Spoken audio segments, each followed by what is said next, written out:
Alrighty. We're off? Yep. Hello to all you Wayward Witches out there.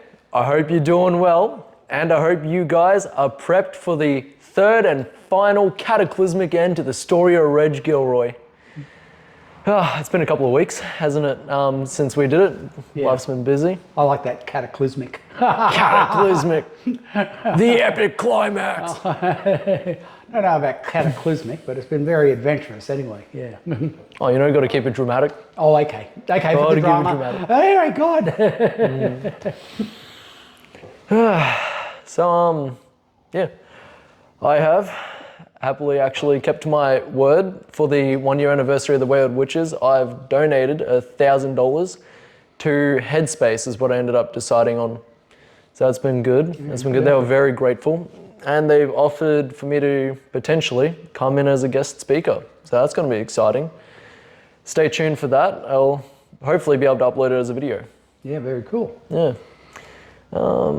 Besides that, I've had a little health scare, but it's all been sorted. Thought I might have had a heart attack, but turns out it was just a panic attack. There you go. So it was nice. It was great. I scared the fuck out of my doctor, man. Trying to tell her that I was working multiple jobs. And like usually doctors have like a good like kind of straight face. You can tell them anything and they're just, yeah, okay, interesting. This is the cause of it. Dude, when I was like, yeah, I'm working 2 jobs and I'm about to move out into a van and like I'm looking for a 3rd job and I might be like volunteering in this, and she's just going like, and like, I had to stop and I'm just like, dude, you've got a fucking horrible poker face. And she's like, I know, that's why I don't play poker. I'm like, okay, okay, fair enough, lady. But yeah. Yeah. What's new with you, man? Well, let's see. Plenty. Plenty's always new. Yep. Yeah, no, life's kicking along well. Back in jiu-jitsu again. It's yeah, been off for a couple of months with a groin tear, but yeah, no, it's going well. Jiu-jitsu's good. Ceremonies are good. What else? Gotten heavy into your meditation as well? Yeah, still doing an hour in the morning, an hour in the evening. Hour in the morning, an hour in the evening. It's Yep, incredible. been doing that. Yeah, so it's coming up for a year now because I did it. I did for Vipassana, the 10-day meditation retreat, the silent meditation retreat. I did that at the end of August last year.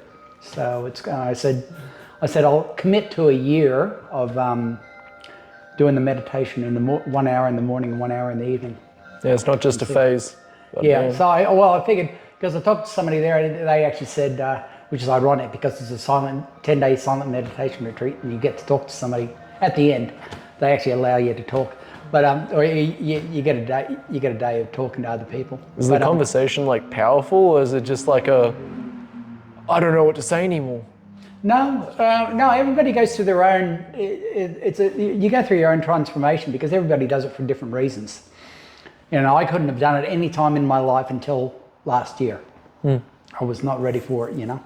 But it's great just to chatter all the mind crap down, you know, just enjoy quiet. And it seems to be applicable, you know, as I'm aging too, you know. It's just like I enjoy quiet. I really do. And I enjoy nature. That's sort of like my plug-in. So, like, because you'd kind of think initially being quiet more would make the internal monologue increase to try and take up the silence.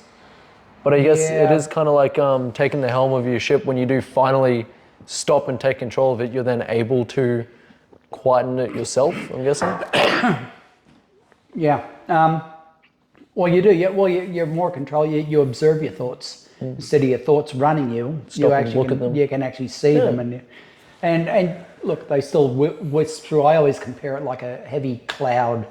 You know, let's say, it's really thunderous and that's a normal mind. It's real cloudy and it's raining and lightning going off and rah, rah, rah, rah, rah. But then the more meditation you do, it's sort of like, the clouds start breaking up and then it starts easing up and then you get puffy clouds and just wispy clouds sometimes. So, and that's sort of like what thoughts are. Just compare that to thoughts. I've been waiting for you to say that it's clear. So I could segue into Scientology. Some days you get clear, like I achieved clear. You get a nice piece of blue sky. You know, that's a book. That's a book. Yeah. Yeah. No, that's gold. That's funny. Yeah, it's a Golden Era. Golden Era Productions. Scientology jokes, it just goes on and on and on. Yeah. Well, I still love that joke I heard the other day of like, why do Scientologists go into stores and buy everything off the shelves? Why? So they can clear the shelves. Oh, ho. Bar. Yeah, we'll have another shot.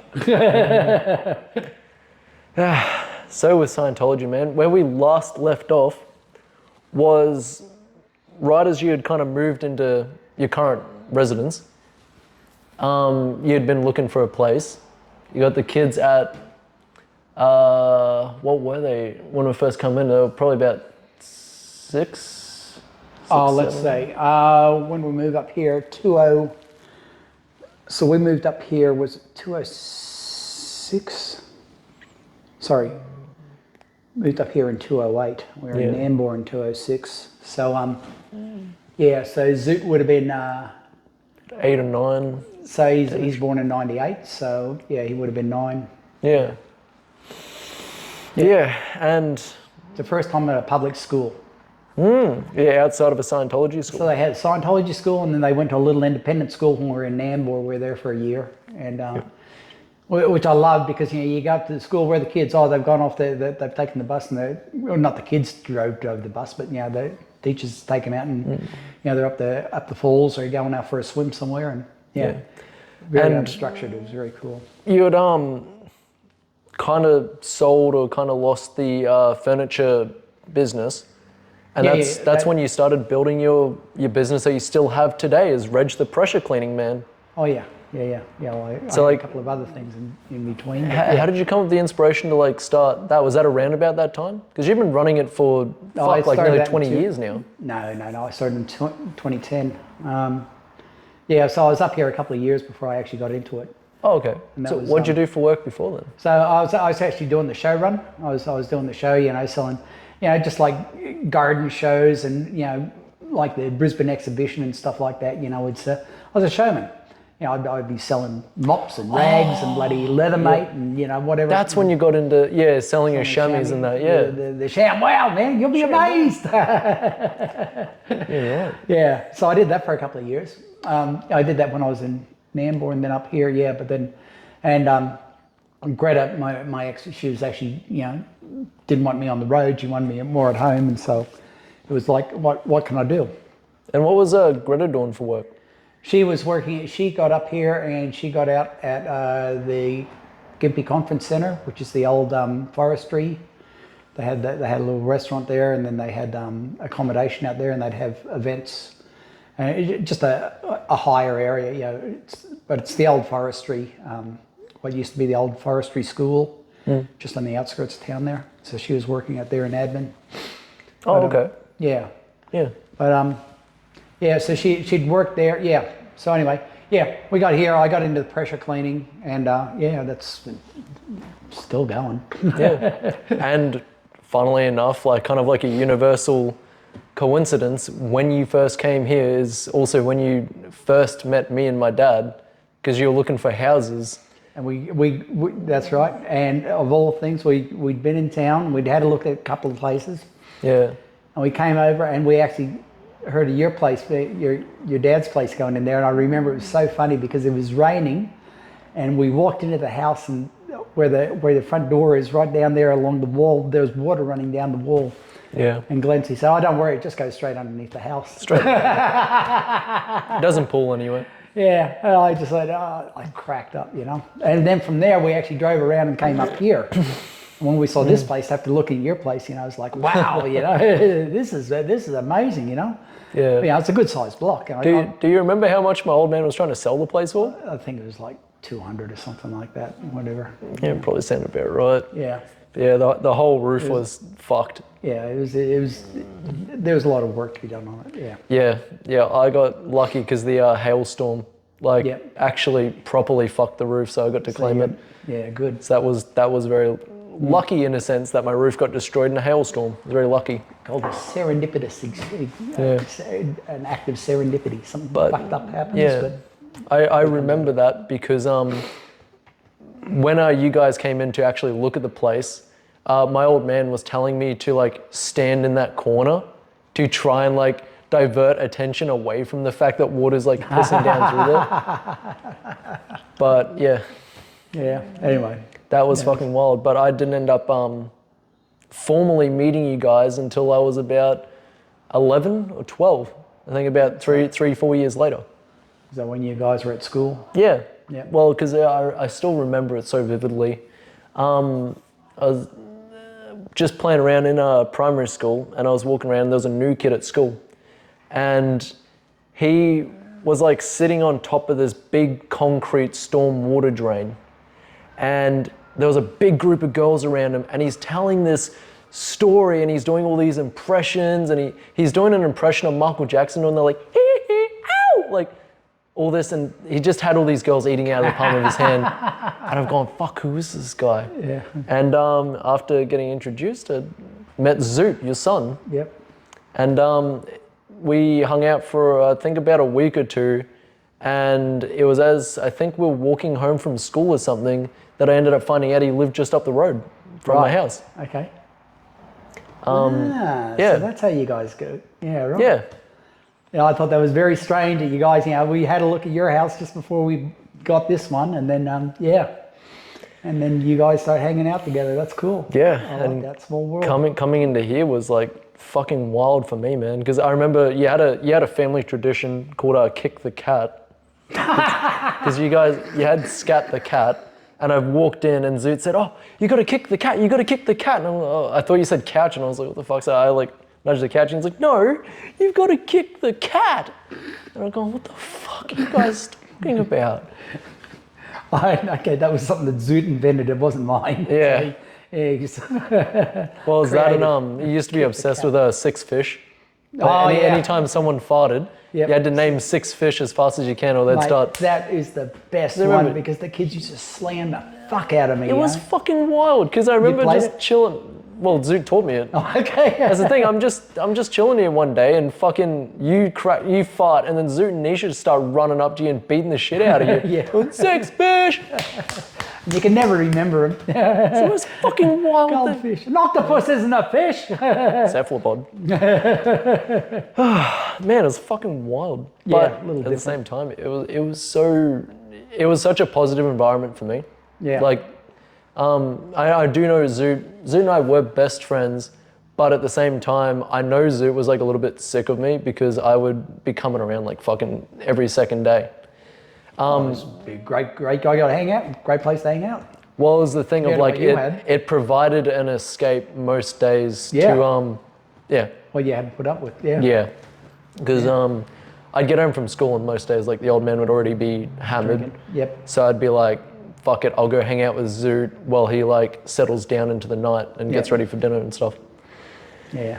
Which even after that is how I kept hanging out with you as well. Yeah. And that's how we ended up becoming actually friends as adults. That's right. Or close to adults. Yeah. 15, 18 years. Yeah. It's been insane.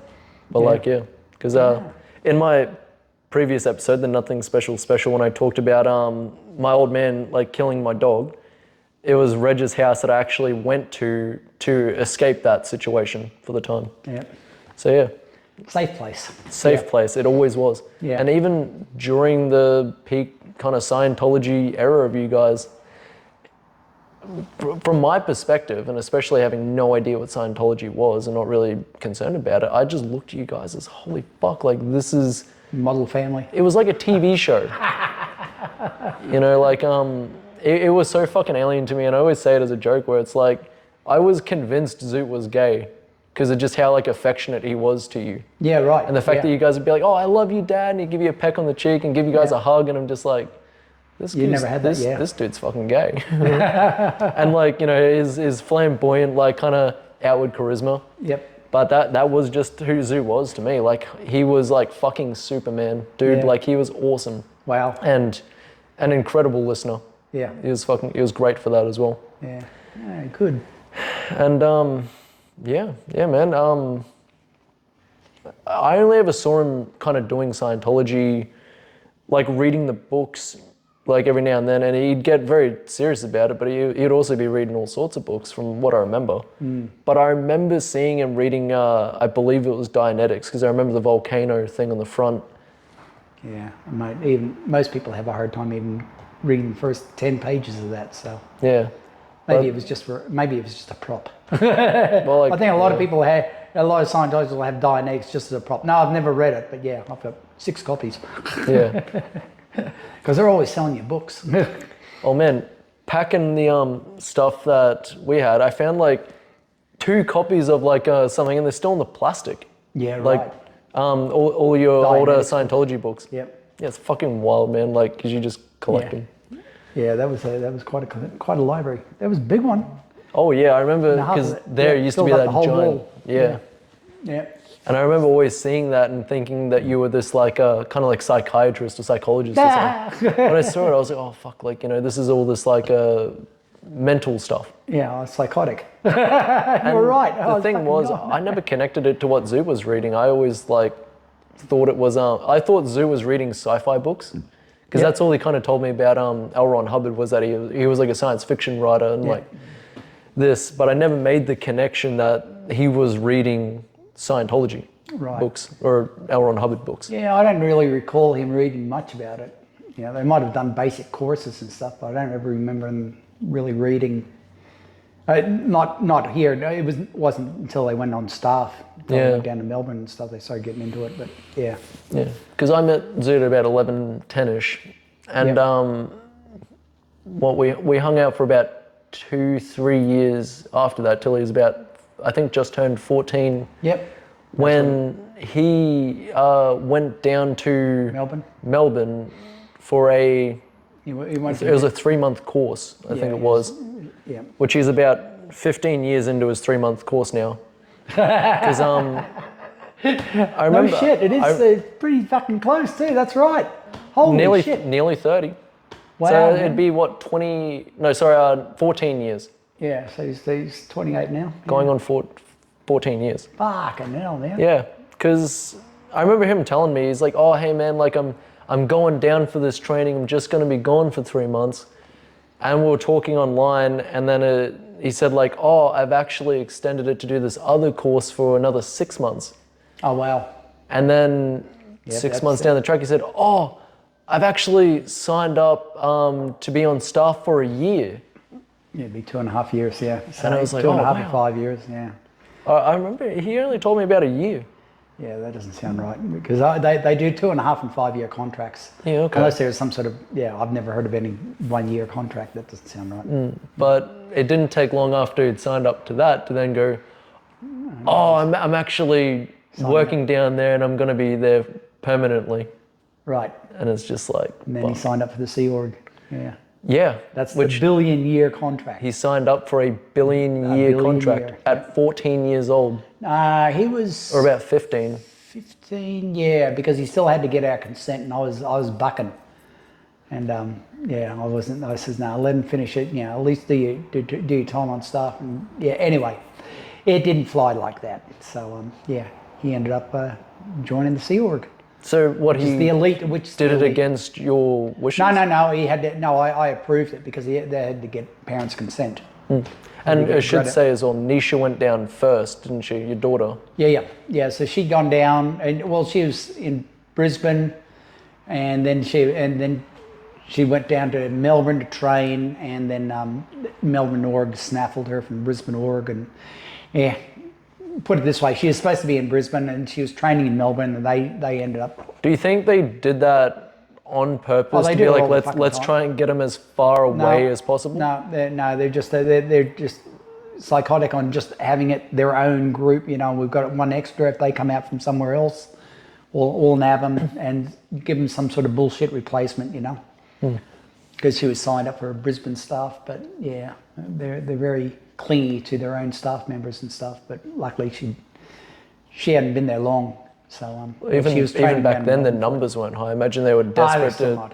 they're always desperate. There's Scientology just there. And with how focused they are on stats, do the orgs compete with each other to be like, who's the best org? Who's what's it called, the ideal org? Well, it's not the. Yeah, they're very big on statistics. They love measuring. Yes. You know, and production. Production is the basis of morale. Which I think is hilarious now that I meditate all the time. Well, fuck morale, man. I feel pretty happy just meditating, you know.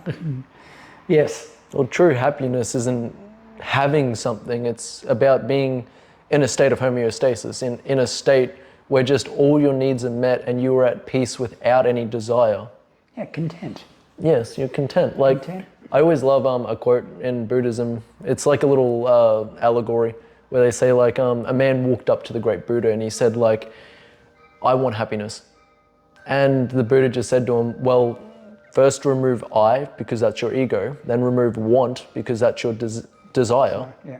and all you'll be left with is happiness. And because it's not about, like, the act of wanting happiness is You're in already yourself an admission that you are not self-defeating. happy. That's right. Self-defeating. Yes. Yeah. So in Scientology, this act of wanting to save the world and save yourself and help your friends. It's a sales pitch. It's a narrative. You know, it's a good story. You know, it's just like you feel like you're helping the planet. You think this is the only technology that will actually work. It's also creating a battle. All of a sudden, the world's broken and you need to fix it. Duality.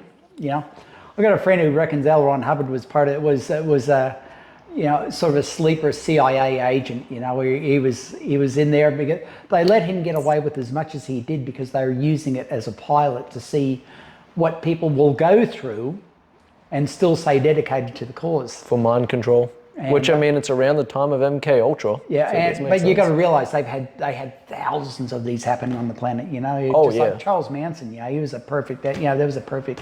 Yeah, with his... he even got into a bit of Scientology while he was in prison. Orange Sunshine was his drug. I don't know about his drugs. I just know he... So he used to get a specific brand of LSD called Orange Sunshine, which he said that he would get from a government agent. And later on in the MK Ultra files, they showed that the LSD they were using to test on people in Midnight Climax, it was called Agent Orange. Yeah, okay. So it's like, yeah. You know, it's kind of interesting. Yeah, mate, it's all that. Yeah. They've got systems within systems, you know, there's always so many psyops. And you can never let a good, never let a good tragedy go to waste. Yep, that's right. You know, they've got to take what they can from Scientology. They can make something out of this. Oh, yeah. Oh, fuck yeah. Yep. No, so, brilliant. Zoot's now, like, at 14 or 15 years old, he's signed his, not just his entire life away, but his afterlife. But I feel like they kind of oversell that because your brain doesn't really truly believe it. Like, you don't really think that you're going to be working in Scientology for 1 billion years. Oh, it gives you a future, it gives you hope. But when you think of that, but then you don't really comprehend it, it makes it easier to kind of brush past the fact that you have signed up for the 60 years that you are actually alive. But like at 15, and it's just, yep, I'm just going to be doing Scientology for the rest of my life. Yep. And according to them, after you die, you take a 23-year hiatus for your holidays. And then you get into your new body and you start again and you keep going. Yeah, I haven't heard 23 years. It's something like that, 21-year hiatus that you get.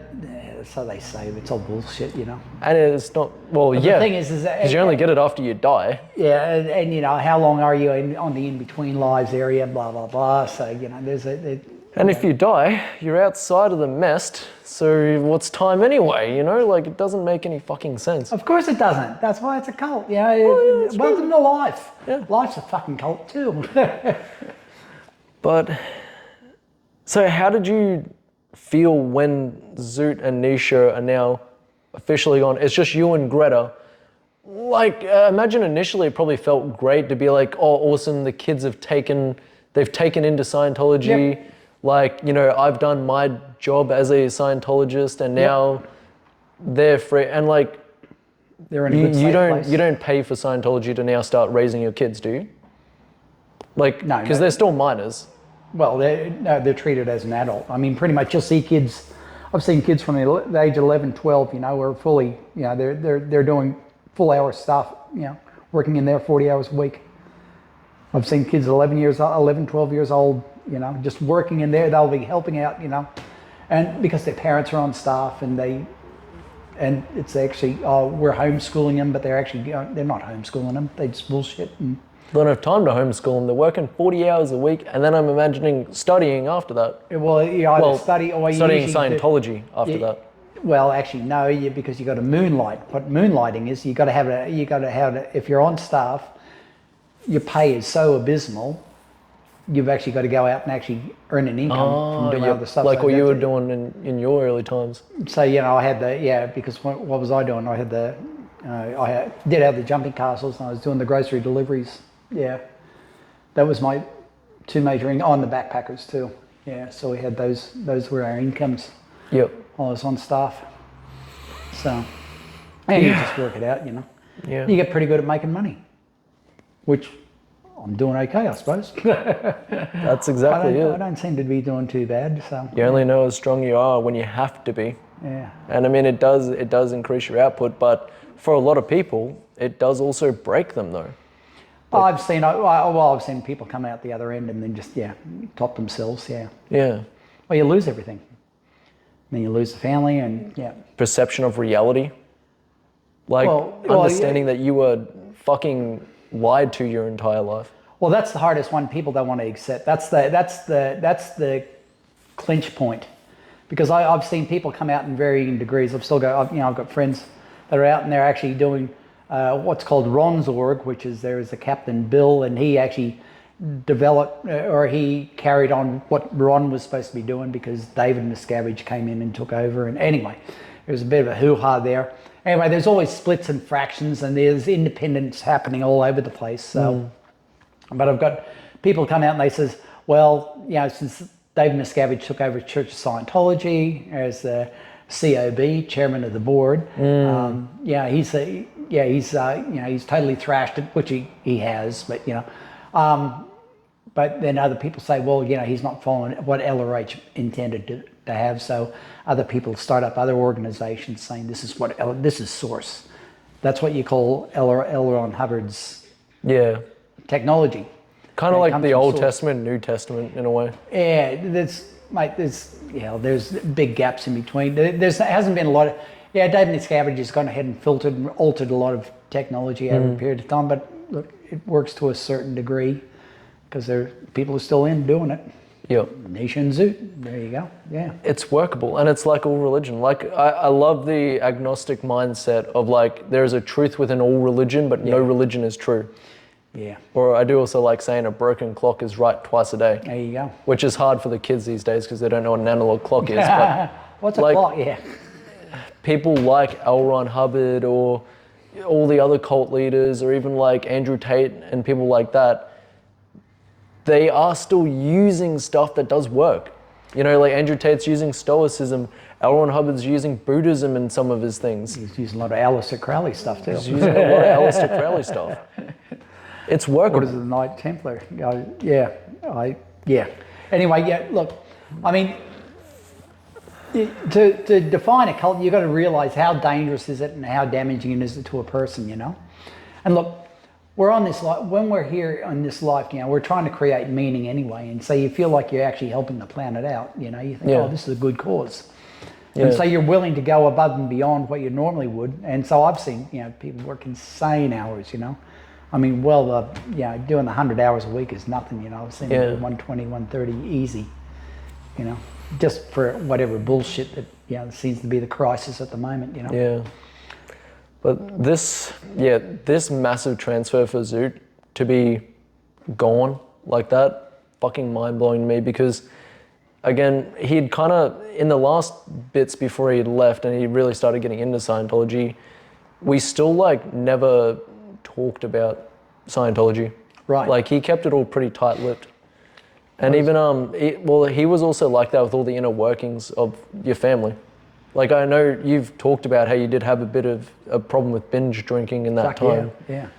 But the thing is, I remember it must have been after you had an episode or something because Zoot was, a little bit kind of, pissed off. I know something had happened, but I sat there and tried to, press him and be like, hey, man, what's actually going on? What is the problem you're having with, your dad? And the worst he would ever say about you was he just said, Reg can be really dogmatic sometimes.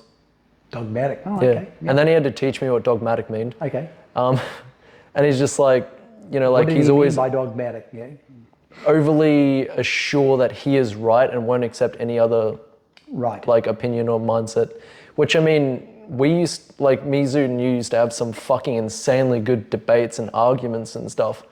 It was that was one that nurtured a big part of my like communication was with you guys. But I don't know if what he meant by that was specifically related to Scientology or if it was just more of a short-term, like, you know, being a teenager, being an adolescent, you know, you're going through that stage of being like, oh, maybe dad doesn't know everything, you know, like. You got to question your authority, you know, what your parents stand for, you know. That's exactly it. But it's only in the like the revelations I've had whilst doing this that I actually went, holy fuck, me and Zoot actually had this kind of deeper connection in the fact that we were both living in a duality of like the outward life and the inward life. Like with me and the old man, like we had this whole separate secret life of him being convinced that people were coming to kill him and spending my whole fucking childhood like training me to be this murderer and this weapon, like, and I'd kept that all a secret. Like it was this like whole secret life, and it isolated me, and I didn't realize this whole time that Zoot had that as well, in a different sense of being like, this is our family, this is outward, but we can't talk about the fact that we've done all this training to save the world and like we're getting all this hidden knowledge. Like we were both kind of in two different times, but in our childhoods being brainwashed kind of by our parents. And fuck, you know, I wish I could talk to him about the fact that we've had that connection, but it's not going to be for a little bit down the track, I imagine. That's right, yeah. But Zoot, he was insanely charismatic. He was fucking awesome. And to see him go off and start doing his training, I just thought like, you know, he knows best. Like I didn't even question it. I'm just like, yep, like Zoot's going to do this training. He's going to learn all this stuff and then he's going to come back and we could talk about it. So when he got about a year in, I really started having my doubts and being like, I don't think he's coming back. Like I was like, I thought it was going to be like, okay, he's probably going to sign up for 5 years next or 10 years. So when he said like, I'm staying down there permanently, I went, holy fuck. Yeah. And how did you feel about that? Because you... Oh, I encouraged them to go. Yep. So that was it, yeah. To stay as well. Yeah, no, I was pleased. I thought, right, they're in a good environment, and I think I was still receiving auditing too, so I was still going down to Sydney. So so I was still sold. To me that was the best place the kids could be. Oh, obviously. To me I said great, better than Nisha wanting to go to university and all that stuff, and she'd been checking out unis and stuff, and I was like, like better. University or like Scientology university? No, university. Yeah, actual university. She went up to Townsville and down she traveled 3 different universities. I think I don't even remember what she was going to study, but whatever she did, she had good marks. She was ready, she was keen to go. Yeah. But sorry, where were we at? Well, so Zoot's now left. Yep. And what, he left at 15. Did you see him, like how often did you see him? Yes. Well, I went down to, so once Greta had moved down there, I went down just to see if we could tidy things up. And so because when you say Greta went down there. Yeah, so what happened, okay, so Nisha went down first, and by then Greta and I had split up. She'd moved over to the other house. She was over there, and then she was Zoot, and then once Zoot went down, she said, well, what the fuck am I doing here in Gympie? She had no real reason to be here. And so she went ahead and rented out the place and rented out the house, and then moved down to Melbourne. And then she got down there, she got signed up on staff within 3 days. She got signed up as running the purification rundown. So So she was straight back on. Yep, straight back in. And she was lucky she was working for a guy that she could actually work remotely for, so she was doing the same what she was doing up here she could do down there, so it still worked out well. Yeah. Yeah. So So she was just on staff. She didn't go into the full Sea Org as well. Yeah, no, just on staff. She's run the staff. pier. I think she did 2.5 years. I don't know. We lost touch. So yeah, but I went down and I actually stayed at their place, at Greta and the kids' place, because they're all living in one place. And yeah, I was down there. I did a couple of courses and stuff. I was just trying to iron things out. It wasn't quite flying, so I was down there for a couple of months. And then I bailed and came back up here. I had to. Oh yeah, that's right, make money. Because I've been away for 2 months. Yeah. I don't even remember how. Yeah, like you're well off, but you're not that well off. Yeah, I mean, I had to come back and I only just got a couple of backpackers in here. Yeah, like the day before I left. Yeah. So and that was in the middle of summer. So I think you had to come over and mow the lawn, or try to at one stage or something like that. Yeah, I think I brought like a ride-on lawnmower or something. I remember because that was when I was about 16, 17, and I was trying to work as a landscaper to try and get some fucking money going to the place, because like Glenn had just he'd gotten a second mortgage, but then they maxed out a credit card, and they wouldn't let him get anything else because of his age. Right. And so he was starting to fall back into debt, so I had to start pulling money in. Because I remember I used to finish mowing a place down the road, middle of summer, and then I'd come here and I'd pass out for heat stroke, and from heat stroke in your backyard with a lawnmower and whippersnipper, and I'd wake up an hour later when Zoot got done with his stuff, and he'd come out, wake me up, and we'd hang out. Yeah, wow. Yeah, and I think that was why you ended up trying to get me to mow your lawns. Yeah. When you were out. Yeah. Fuck yeah, anyway. I just barely remember that. Yeah. But where were you in your personal Scientology journey then? So what had I done? Because you're still receiving auditing, Yeah, but so you're I not was still really going down to advancing. Sydney. I went down and You're not advancing your personal courses. Oh no, I had gone clear, and then I was on my what they call OT preps, which is preparation for your OT levels, which is the next series of levels. But I had to go down and do some preliminary auditing, and I'd gone down and Gone down to Sydney. Where the advanced org is. That's right. Where they do That's where you went to where they do Siege. the elite stuff. Yeah. Spoiler alert. Yeah, supposedly elite. Yep.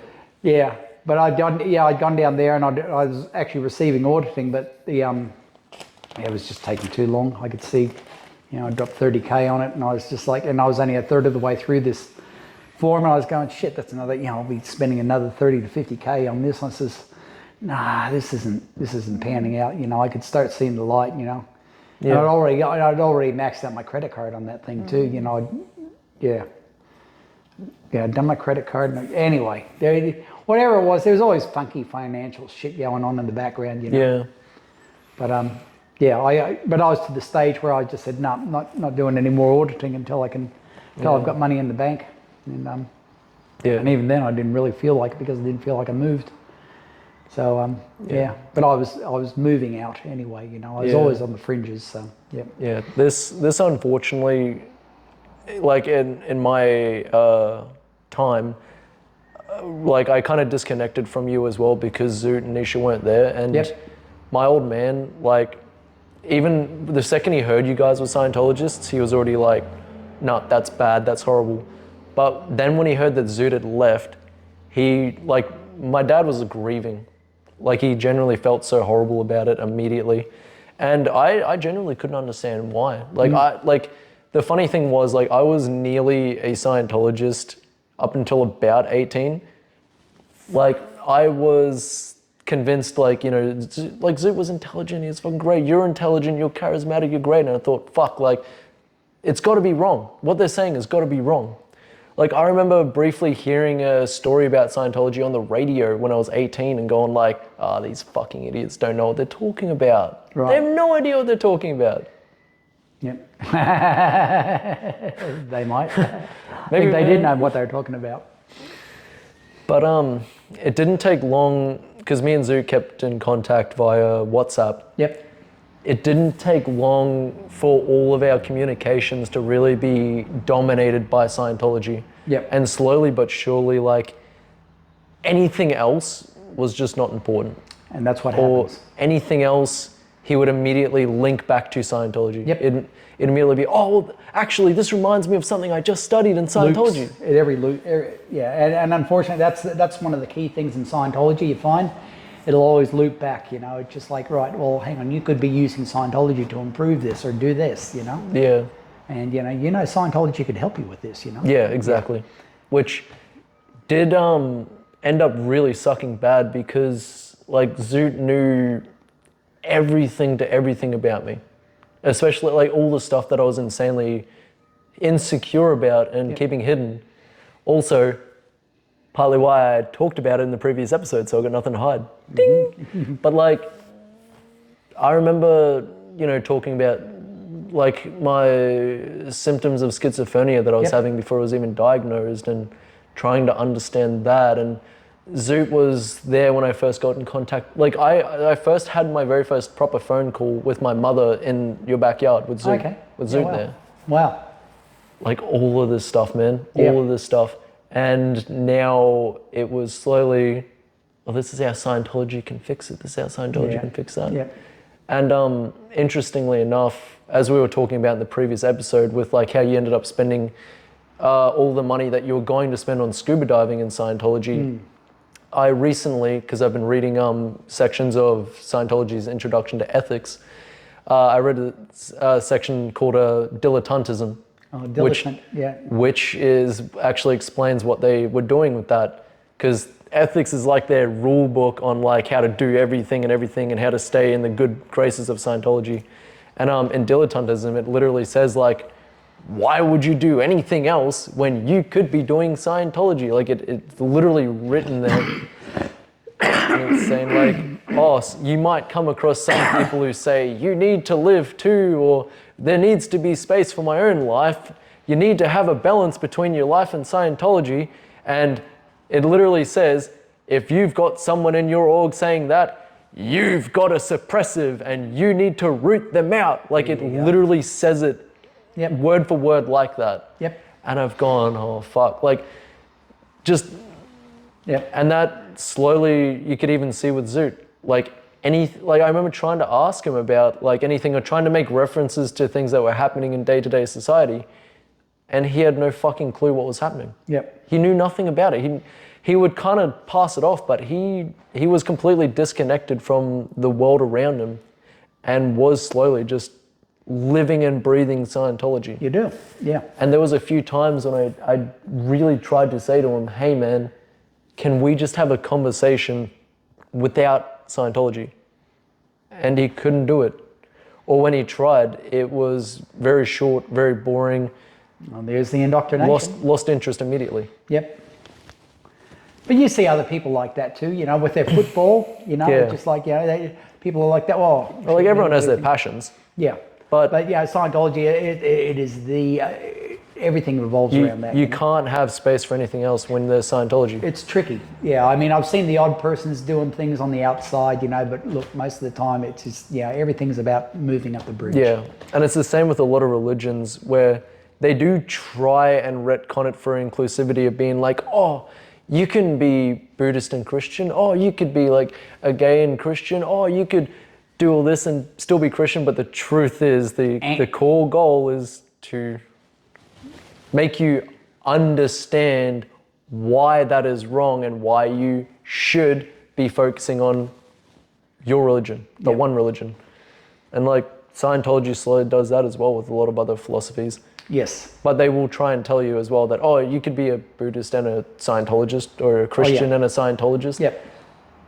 Yep. So they say. So they say. Yes, but in reality, it's just bullshit. Yeah. Well, it's a funny thing, like they now have the Scientology broadcast, the Scientology.tv, and one of the shows on it's called Meet a Scientologist, and it's all about, like I remember seeing one episode, it's about a guy who's an artist, who's a Scientologist. Okay. And it's like, you're not an artist and a Scientologist though. You started doing art to do the Scientology show, guaranteed.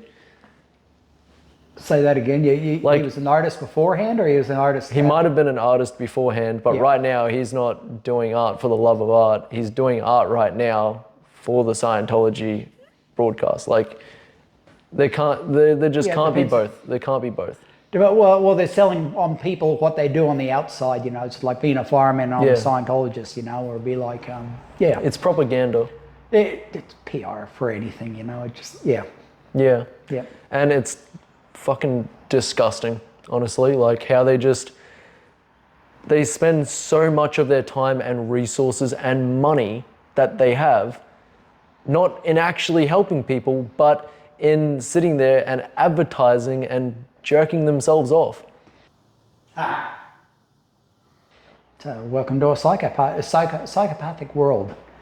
Just like you're dealing with a psychopathic organization. Yeah. And so, very narcissistic, self-absorbed, because everything always turns around, well, is it going to help Scientology or does it harm Scientology, Yeah. And there is a balance, but at the same time, a quote I always like in sales is like a good product doesn't need to sell itself. That's right. If you're sitting there constantly telling people that this is so great, this is so great, this is so great, instead of just being like, here it is, watch it go. Yep. You've got a problem. Yep. Well, the great parasite, you notice that it was funny when Greta and I split up and they heard about it. We had a guy from the Sea Org come up from Sydney to come up and see Greta, and he wanted to show her a film and she didn't have I had the projector at the time and she didn't have anything over at her place. So they both ended up coming over here, this recruiting guy that was actually coming up here to try to recruit Greta for the Sea Org. But he was insisting, he says, mind if I show you Greta at your place? And I said, show her a film. I said, do whatever you fucking like, I don't care, She actually came over here and the guy was trying to recruit her to go. They're opportunists. They know when Greta and I had split up, they said, oh, good, okay, here's a weak link. Somebody's going, we can get in now. You find a person's ruined, they've just lost a job, split up, could have just lost a business, lost a job. Attack someone who's vulnerable. Yeah, hey? Attack someone who's vulnerable. Yes, yeah. And so that's virtually what they're doing. It's just like, right, okay, here's an easy mark. Yeah. And so that's where they get you, Yeah. Yep.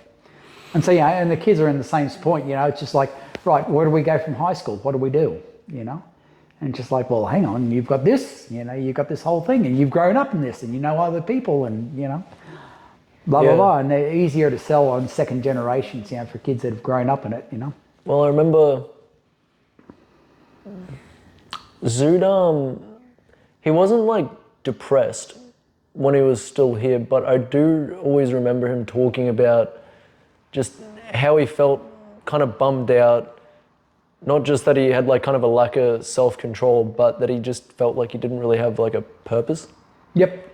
And I know that the only fucking problem Zoot ever had that I know of really growing up, besides being a teenager and like jerking off all the time, but like he was a bit addicted to like games. That's right.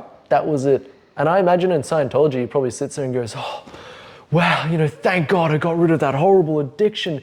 Scientology saved my life. And it only took like 18 years and the rest of his life in Scientology.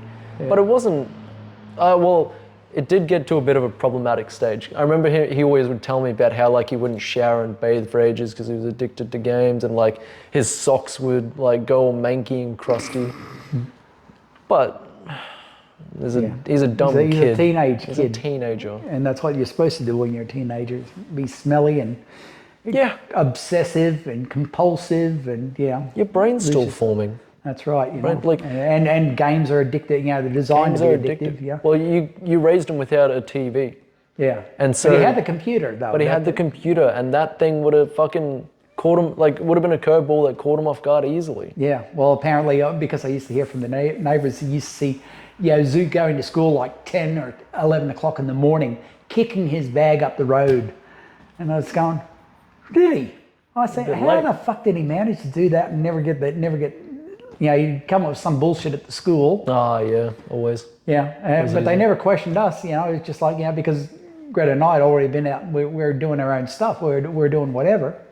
And, Zoot was unknowns to us, he was sitting here playing games, until 10 or 11 o'clock and then going to school. Man, times were pretty fucking lax back then. Yeah. Like, they're probably even more lax in your time, but dude, like, I remember in 1 Mile, for example, before school started, I was playing a game of tag with a friend, and I'd run to the edge of a brick wall, and he had looped around and run behind me and jokingly shoved me. But he shoved me off the brick wall, and I landed on my head and knocked myself out. Wow. And I was unconscious for about half an hour, because I remember waking up, walking out and seeing my mate coming in off the bus, and the bus was always 20 minutes late. So I'd been knocked out for half an hour, giant lump on my head, and massive concussion. And I just walked into class. And the teacher's like, oh, there you are.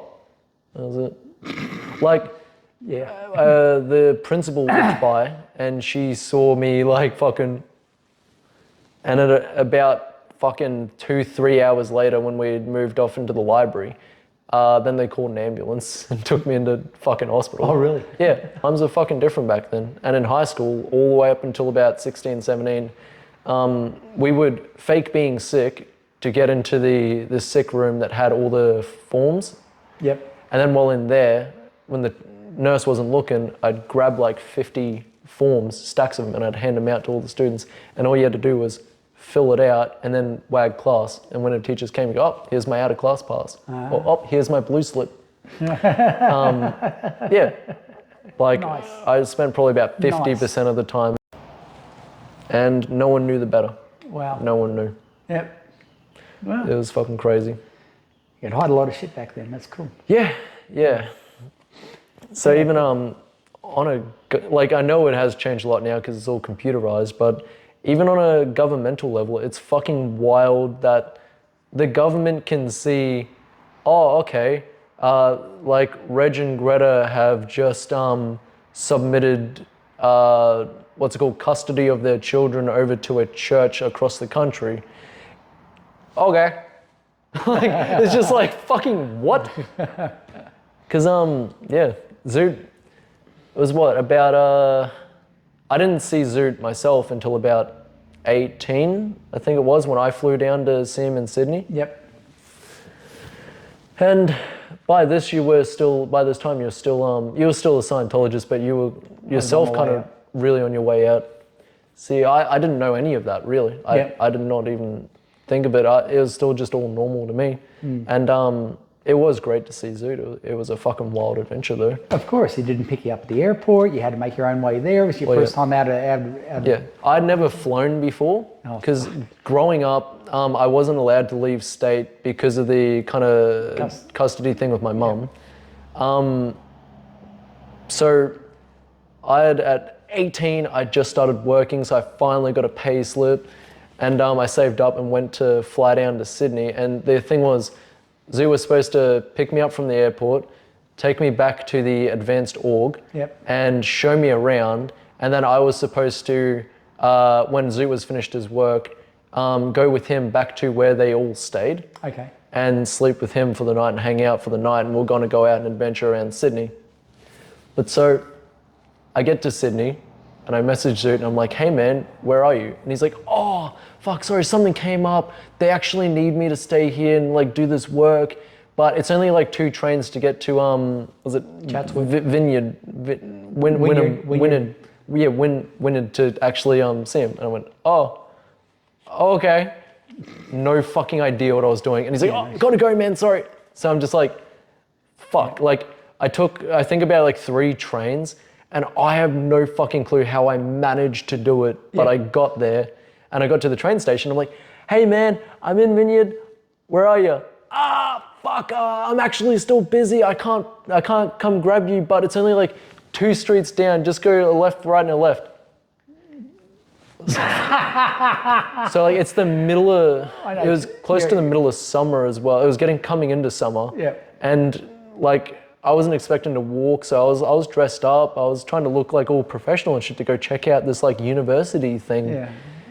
But like I'm drenched in sweat and I'm running through all these streets. I took one street up, I had to go back down the other street, took the other street.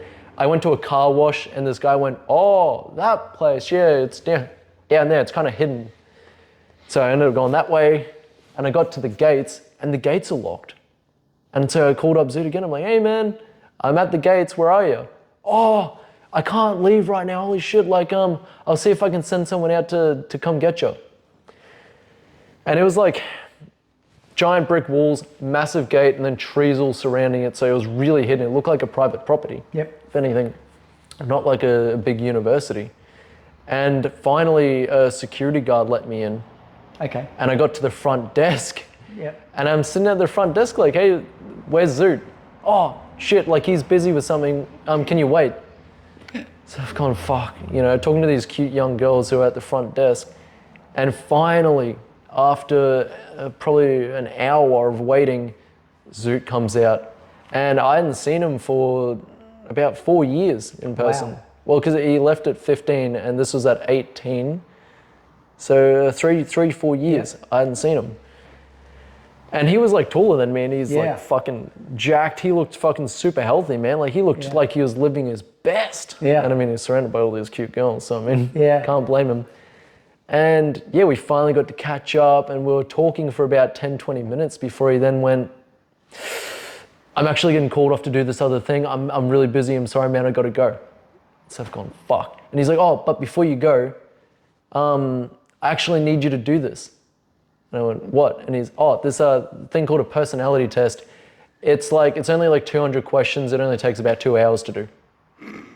Gone, fuck. Which I actually got an invitation to do another one. Oh, lovely. I think it's this. No, this is the free membership to Scientology, sorry. Okay. Not too long ago, I got another invitation for another free personality test, which will be somewhere. It's the thing that you were talking about earlier. Yeah, the ACA, what's it called? Capacity Analysis. Oxford Capacity Test is what he had me do. Oxford Capacity Analysis. Yeah. So read your graph and then find your out points that you need to go ahead and that Yeah. Scientology can help you correct. Millions and millions of like multiple choice questions. And so he put me into this small room. Yep. And sat me there, and for like fucking 2 hours, I filled out this massive thing. And then An adventure for you, man. Well, you sure didn't expect that, did you, when you left Gimpy, did you? the funny thing was like I couldn't do tests in fucking high school, let alone doing this. So I just smashed it out without thinking, done it early than what I was supposed to. So I got up and started walking around. Right. I was like, fuck yeah, let's explore this place while I'm here. Yeah. They They did not like that. Yeah. I went and checked out L. Ron Hubbard's office with the yeah. velvet rope closed off. I checked out their library, and then I walked around to this part that Zoot told me not to go to, but I was like, fuck it. So I walked down, and there was a giant conference going on. All these people in suits, and they were doing all this amazing stuff, and I'm like, down. I started walking through the middle of the conference, and they all just, Who's this? yeah. And it didn't take long for one staff member to grab me and be like, hey, you actually can't be here. Yeah. We need you to come back. And I said, oh, well, hey, like I'm waiting on my mate and I just finished this test. And he, oh, okay, let's check it out. And he sat me down with a computer. He put the test in and like checked it all out. And he's, oh, yep, you're this, and this deficient. Here, try these 2 books to help you. And he fucking sold me, he sold me Dianetics and Science of Survival. Oh, gold. For $100 each. Wow. So I've just bought $200 worth of books. And you've only just got paycheck. You've just started getting paychecks, so that would have been a huge amount of money. It was fucked. So there's all your money. Yep, yeah. Well, like I had budgeted about $250 for the whole trip. Holy shit. And so I've spent $200 just on the books. On the books. And then you still got to get transport here, there, and get back on the plane. Wow. But then, then Zoot caught up with me. And yeah, I've got the fucking books, and he said, "Oh, awesome! You bought these books." And I'm like, "Yeah, great."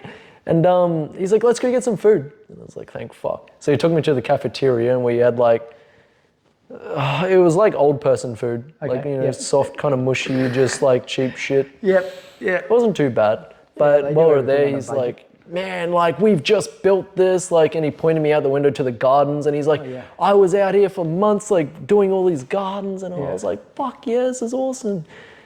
And that got to the end of the day, and so it started getting dark, and this bus rocked up, and all the staff members jump onto this one bus. Yep. And I'm like, "Is it? Actually, you can't come with us." And I'm going, "Oh, well, where am I supposed to stay?" And he's just like, Oh, God, what a mate. "Oh, well, I don't know." I've gone, "Fuck." And I'm like, "Why can't I just go with you guys? why can't I just, as an outsider, come into Scientology's inner workings and see how all the members are sleeping and living? Yeah. Like, what? What do you mean? Wow, that's funny. So this was coming up to, because they finished. Must have been a weeknight or a weekend night, because it'd be 5:30, 6 o'clock, or I can't remember. We finished at about 6:30 or something like that, because it was getting into the night. Sunday. Yeah. And I'd only eaten like one meal the whole day, Wow. which was in that cafeteria. Yeah. And so Zoot just like hopped on the bus and was just like, Bye. bye. Thanks for visiting me. Like, yeah, thanks for visiting for like Sure appreciate you making the effort to come down. 2 hours, 3 hours I got to see him. What a little fuck. But I was like, oh, fuck me. And he's really busy. Like, he's really important. He was doing something like a sound engineering at the point. Like, he was handling the sound for some sort of performance. Yeah. And I didn't even get to see the performance. It fucking sucked. But from there, I fucking, I had to jump back on the trains to try and get back to the airport. Because that's like, I was like, well, fuck, I'm flying back in the morning. So I guess Go to the airport. that's where I go. And I got lost. Wow. And it was fucked. I fucking all over Sydney. I spent the last $50 doing all this traveling, and it got to 11:55, and the last train before midnight was taking off, and I jumped on the last fucking train, and it just happened to get me back to the airport, and it passed through Sydney Harbour and the Opera House. Yep. And fireworks started going off at midnight. And I was like, holy fuck, like this is cool. And I'm sitting on this empty train with like 2 random crackheads and a group of drunks at just barely 18, going like, fuck man, I got back to the airport. The airport's closed. Doesn't open till 8 a.m. It's not a 24-hour airport. Oh, wow. And there was a massive group of people out there. And I'm like, fuck, well, I guess I'm sleeping here tonight. But I couldn't fucking sleep. There was like a family with kids, and the kids are crying because there isn't even a vending machine there. So there's no food or water. And these people are waiting for flights the next day, is that right? Yeah, they're all stuck outside the airport. Wow. Trying to sleep outside the airport with like toddlers and like babies. Wow. And I hadn't eaten anything else, so I was starving and I was thirsty, I was dying. So opposite the airport was a construction site. And I broke into the construction site and found a water pipe, and I cut the water pipe with my keys and split it open and sucked the water out of that to keep myself going. And I got out to the highway and I found a sign for McDonald's 5Ks down the road. So I walked 5Ks to McDonald's and bought a giant fucking bag of water bottles from McDonald's, Yeah. and walked them back and handed them out to everyone. Oh, but that wow. was all I could afford, and that was the last of my money. Yeah, And wow. I've gone, fuck, I didn't even buy food. Wow. But I was just so fucking thirsty at the time, especially after the walk. And you're still carrying your books. And still I had my backpack on with all my books. And Thank God you bought those books. They really helped you out. a big part of the next part was a blur because I still hadn't slept. It got to 8 a.m. and I got inside and I was like, I'm gonna black out, but before I do, I'll figure out my tickets. And that's when I realized I fucking bought the wrong tickets. I bought them to return to Brisbane instead of Maroochydore. Oh, shit. And I've gone, fuck. And I'm panicking and I'm freaking out. And I called Glenn and I called you, I believe. And I think you went to Glenn to explain what was going on. And luckily this guy on the call managed to get me on this emergency flight to get back to Maroochydore instead of Brisbane. But it was at a different time. And so I remember you offered to drive me. You offered to drive up and pick me up from the airport. Right. But after I got that sorted, I went, oh, fuck, and I just blacked out at the gate. Wow. I just passed out at the gate, and it was lucky someone just woke me up randomly as they were taking off. Wow. But I remember, because you went around to the house to see Glenn and see, tell him that you were going to come pick me up. Right. Because Glenn was sick at this point. Yep. Yeah. But he refused, because again, he didn't trust you. Yeah. And he was like, no, I don't trust you with my son. Yeah. And it's fucking wild. But yeah, I got back, Glenn picked me up, and he wouldn't even let me drive back home. Wow. But when he picked me up, he was like leaned on the wheel and just barely hanging on. You've been drinking, or?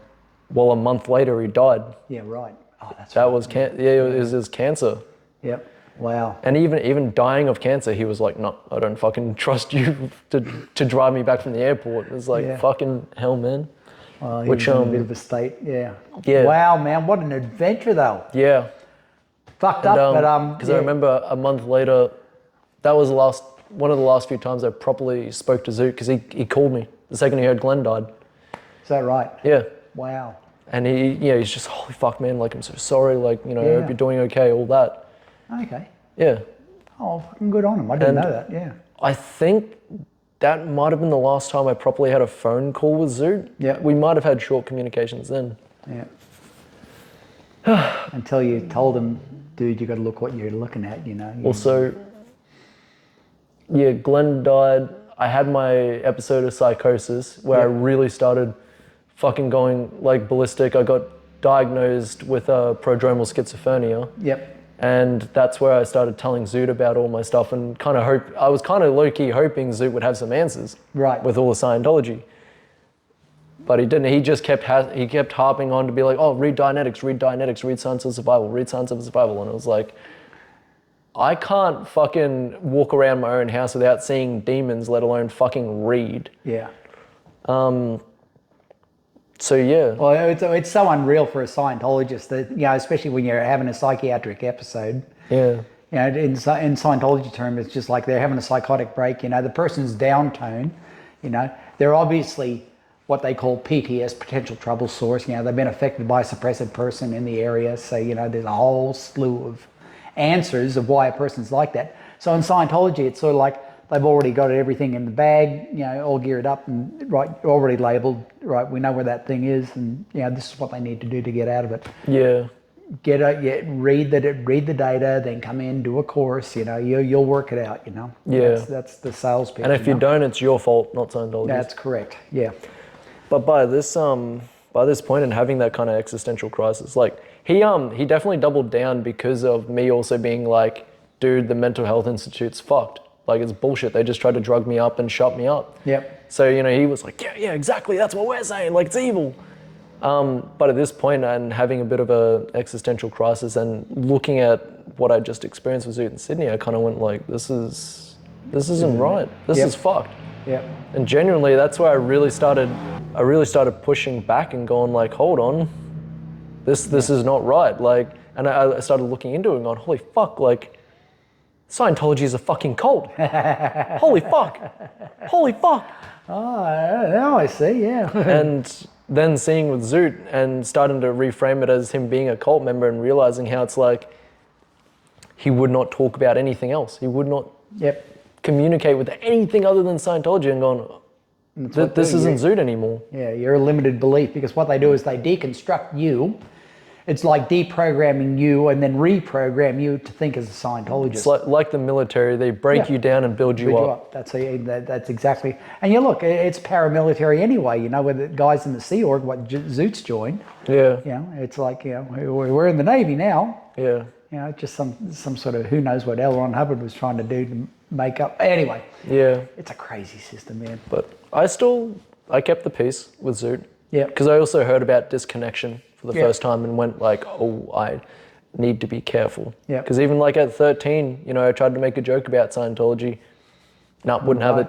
And at this point, like, trying to question Scientology, Zoot would be like, hey man, don't want to talk about it. Yeah. Don't want to talk about it. Yeah.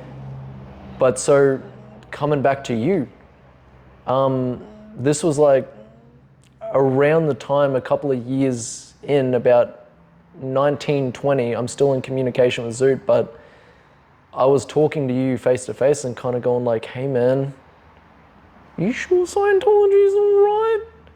And I felt so fucking relieved the first time sitting in that table there where you actually went, no, Scientology is actually bullshit. Yeah. And I went, holy fuck, because I was still so stuck in this confusion and doubt. So when you finally said it, oh, fuck, man. So like, how did you come to that revelation? Well, it's a piece by piece, because you see so many things go off that Scientology is supposed to be this beautiful utopia, and you start saying, well, why do these guys have to go out, on their minimal pay, like, in the Sea Org, I think Zoot was on $50 or $100 a week, but you still got to go out and, buy your own toiletries, the women's got to buy all their feminine products, makeup, etc. like that, stockings, and basically, they've got to supply, I'm trying to think where I was going with this. They've got to try and survive. They've got to survive. They survive on virtually nothing. Yep. Yeah. When they're supposed to be thriving. That's you see too many contrasts, and that's why basically that's where I was going. Sorry, I just too much like cognitive dissonance in like what you're hearing and what you're seeing. That's right. What you're being told. You see a Sea Org member with shoes that are taped up together because they haven't had their shoes replaced. Yeah. And it's just like, and some of them stink, because they're birthing. I'd seen them where they have a dozen people in a room. That's supposed to be good though, because it's showing how hard they're working. Yeah, well, their uniform or their parts, and they've always got to, they're flat out trying to get everything's a struggle to get, they just make it hard, Yeah. You're so lucky you're in here type thing, But you're also seeing people on the long term who are still struggling when they're supposed to be reaping all the benefits, correct. Right? Yeah, I mean, there's too much contradiction there, Yep. And that's what it is. You just start saying, it's the straw that breaks the camel's back, just like, you see it over 1,000 times, and you wonder why certain people have been declared, or, they've been declared suppressive, or PDS or whatever. People have gone off the rails, and I've seen people commit suicides, and a lot of messy stuff. I remember one guy that was actually in the Sea Org, his wife went into a psychiatric ward and he left her there, and that was the worst thing you could ever do, is give somebody to the psychiatrist. But he said it's the only way I can be in here and help out in the org. He says my worth is more than her worth is being inside a psychiatric. His mission to save the world is more important than his wife. More important than his wife. And she was she was a great girl, but whatever it was, because they're always going through giving you these security checks and making sure you're keeping yourself the sec clean. check.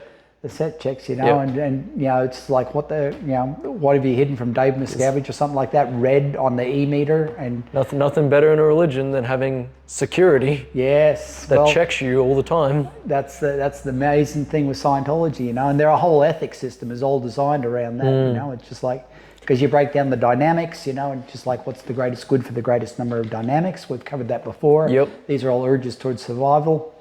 And it always works out in the church's favor, It's just like, It's the ethics book that also covers everything about PTSs, how to handle them, how to handle potential trouble sources, how to handle suppressive persons, and how to disconnect from people. Yeah, and that's usually what do you do? Because there's a course called the PDSSP course. And PTSSP course. PTS, potential trouble source. Slash, and the SP is suppressive person. Yep. Yeah. So because you become you roller coaster when you're around a suppressive person. So it says in Scientology. And so the technology you're supposed to connect with them more and be there for them as a supportive friend, so that you can so you help can help them out. Yeah, so you can actually use Scientology to help them, right? Yeah, that's right. Yeah. Yep. No, totally opposite way. Disconnect. Have nothing to do with them. Tell them to fuck off. So completely abandon them because they're standing in the way of Scientology. Yeah, that's right. They're causing too much disruption. It's just like it's called developed traffic, DevT.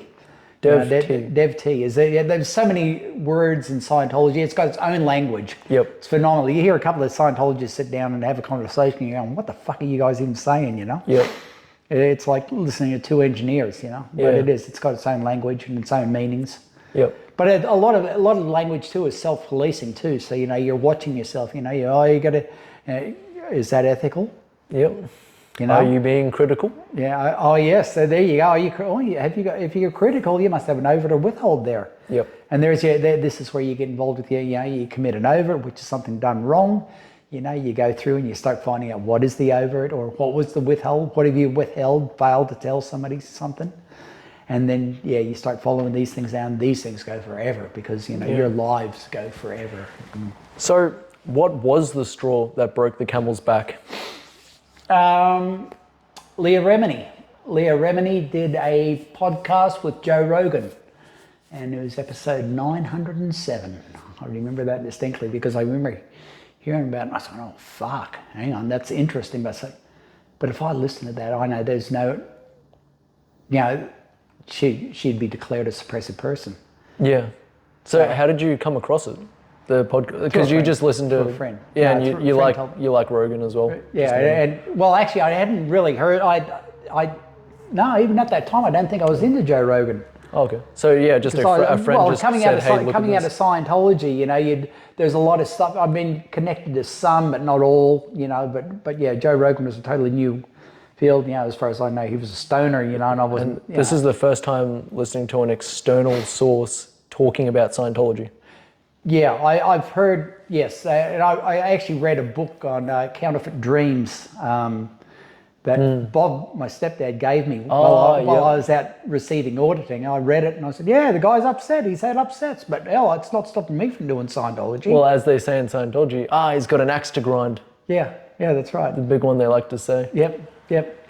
Yeah, so anyway, it was Leah Remini, and that was the one that really, really opened my eyes, and I just went, yeah, man. Yeah, and the hardest thing for anybody to admit is, man, I've been fucked up. I've been taken. You've been victimized. I've got to admit, I've been fucked over. And fuck. And then all the people I've actually assisted getting fucked over too. Oh fuck. It's Greta got to be and guilty. The kids. Yeah, well, you've given and your kids to you go this. through that, which is actually good to go through too, because you start realizing, well, hang on, they've also got a certain responsibility for themselves too. Everyone has accountability for their actions to an extent. Yeah. It's not so much about fault and blame, it's just accountability. Yeah. And at the same time, and it's why I like to say victimized instead of a victim, is like, it doesn't mean you have to be a victim your whole life. No. Well, you can be a victim of fucking anything, You can be a victim of the fucking government, It's a mentality. It is. And basically it's just like, and in Scientology, the biggest thing is never to be a victim. And yet they're a victim of all society because, society's always coming in trying to fucking... They utilize the victim mentality to keep them fighting the attackers. That's right. It's a weaponized thing. But you start seeing certain, because I watch it, especially with race baiting and stuff like that. All those fucking Muslims. I says, Muslims aren't any different. It's just like, look, hang on, who's baiting us? Who is this? Well, it's like every time they point you at something, you've got to look at what they're not pointing at, because that's going to be the truth. Yeah. That's going to be what they're trying to hide. Yeah. Like, every time as they say, false flags. Every time there's a big fucking cataclysmic thing that happens in society, like some sort of terrorist attack, there's always a fucking law that's getting passed at the same time that no one's looking at.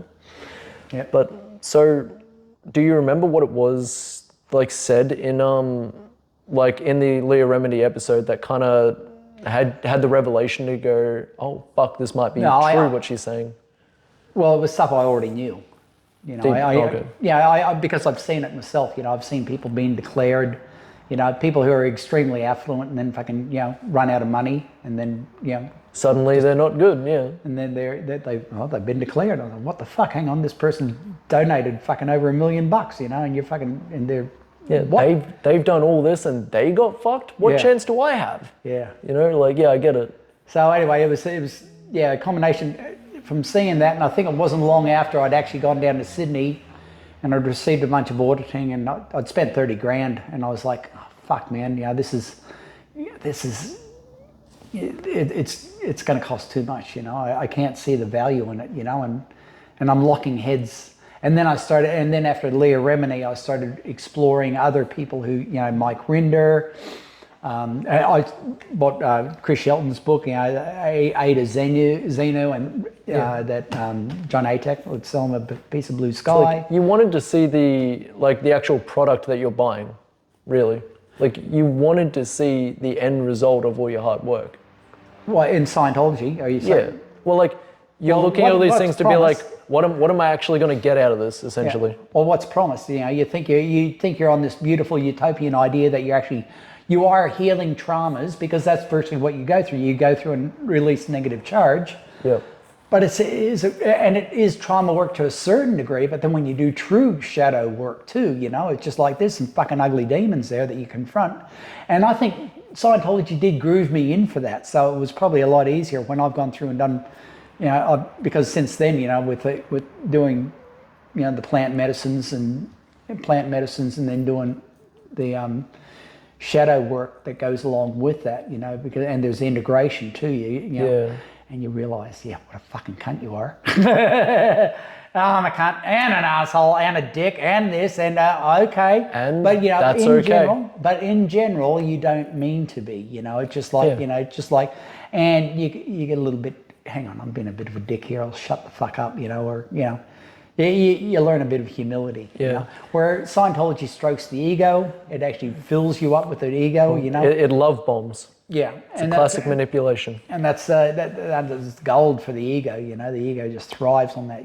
Yep. And so and like anything, look, we've got an ego, but it gets inflated to an ugly degree where it's just like it's all me. Yeah. And it's but Scientology, like even in it helping, in my like latent terms, it's like trying to nail in a hammer with a sledgehammer. Like, sure, you're going to get it done, but you're going to cause a lot more fucking damage in the process. I like that analogy. Like you can work through this. You could work through that for free at home by just sitting with yourself. To an extent. Look what I do with it. Well, look what I've done with meditation. Because that's you don't need to be spending $100,000 and losing your whole family and downloading all this information in your brain. Like it's an overcorrection that is designed for their benefit. Yeah, but the good thing is the adventure of going through all that. What I've got. I mean, I wouldn't be where I am now if I hadn't experienced all that. Exactly. And I'm in a very sweet space. Yeah. I mean, fuck man. As far as I'm concerned, I feel like I've got a great life.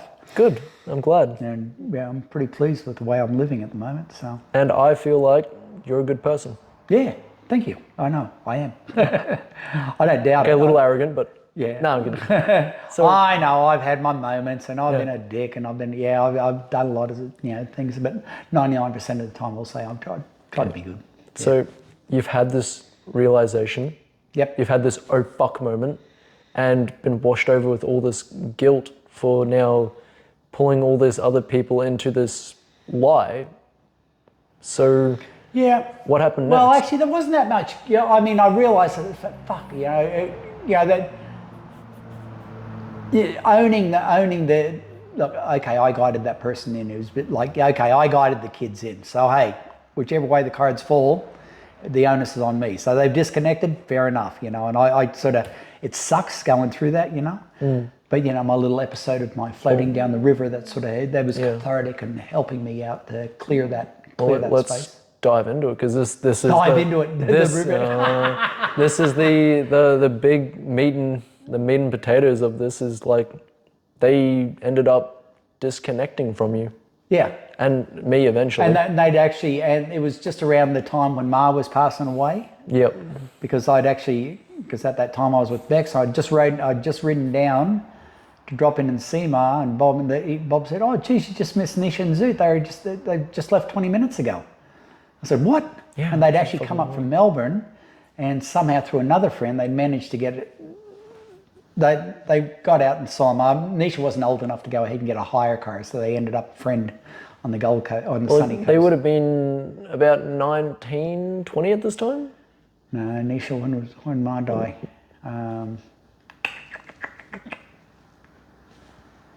20...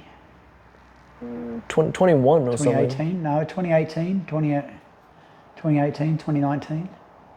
It was just before she passed away, so yeah.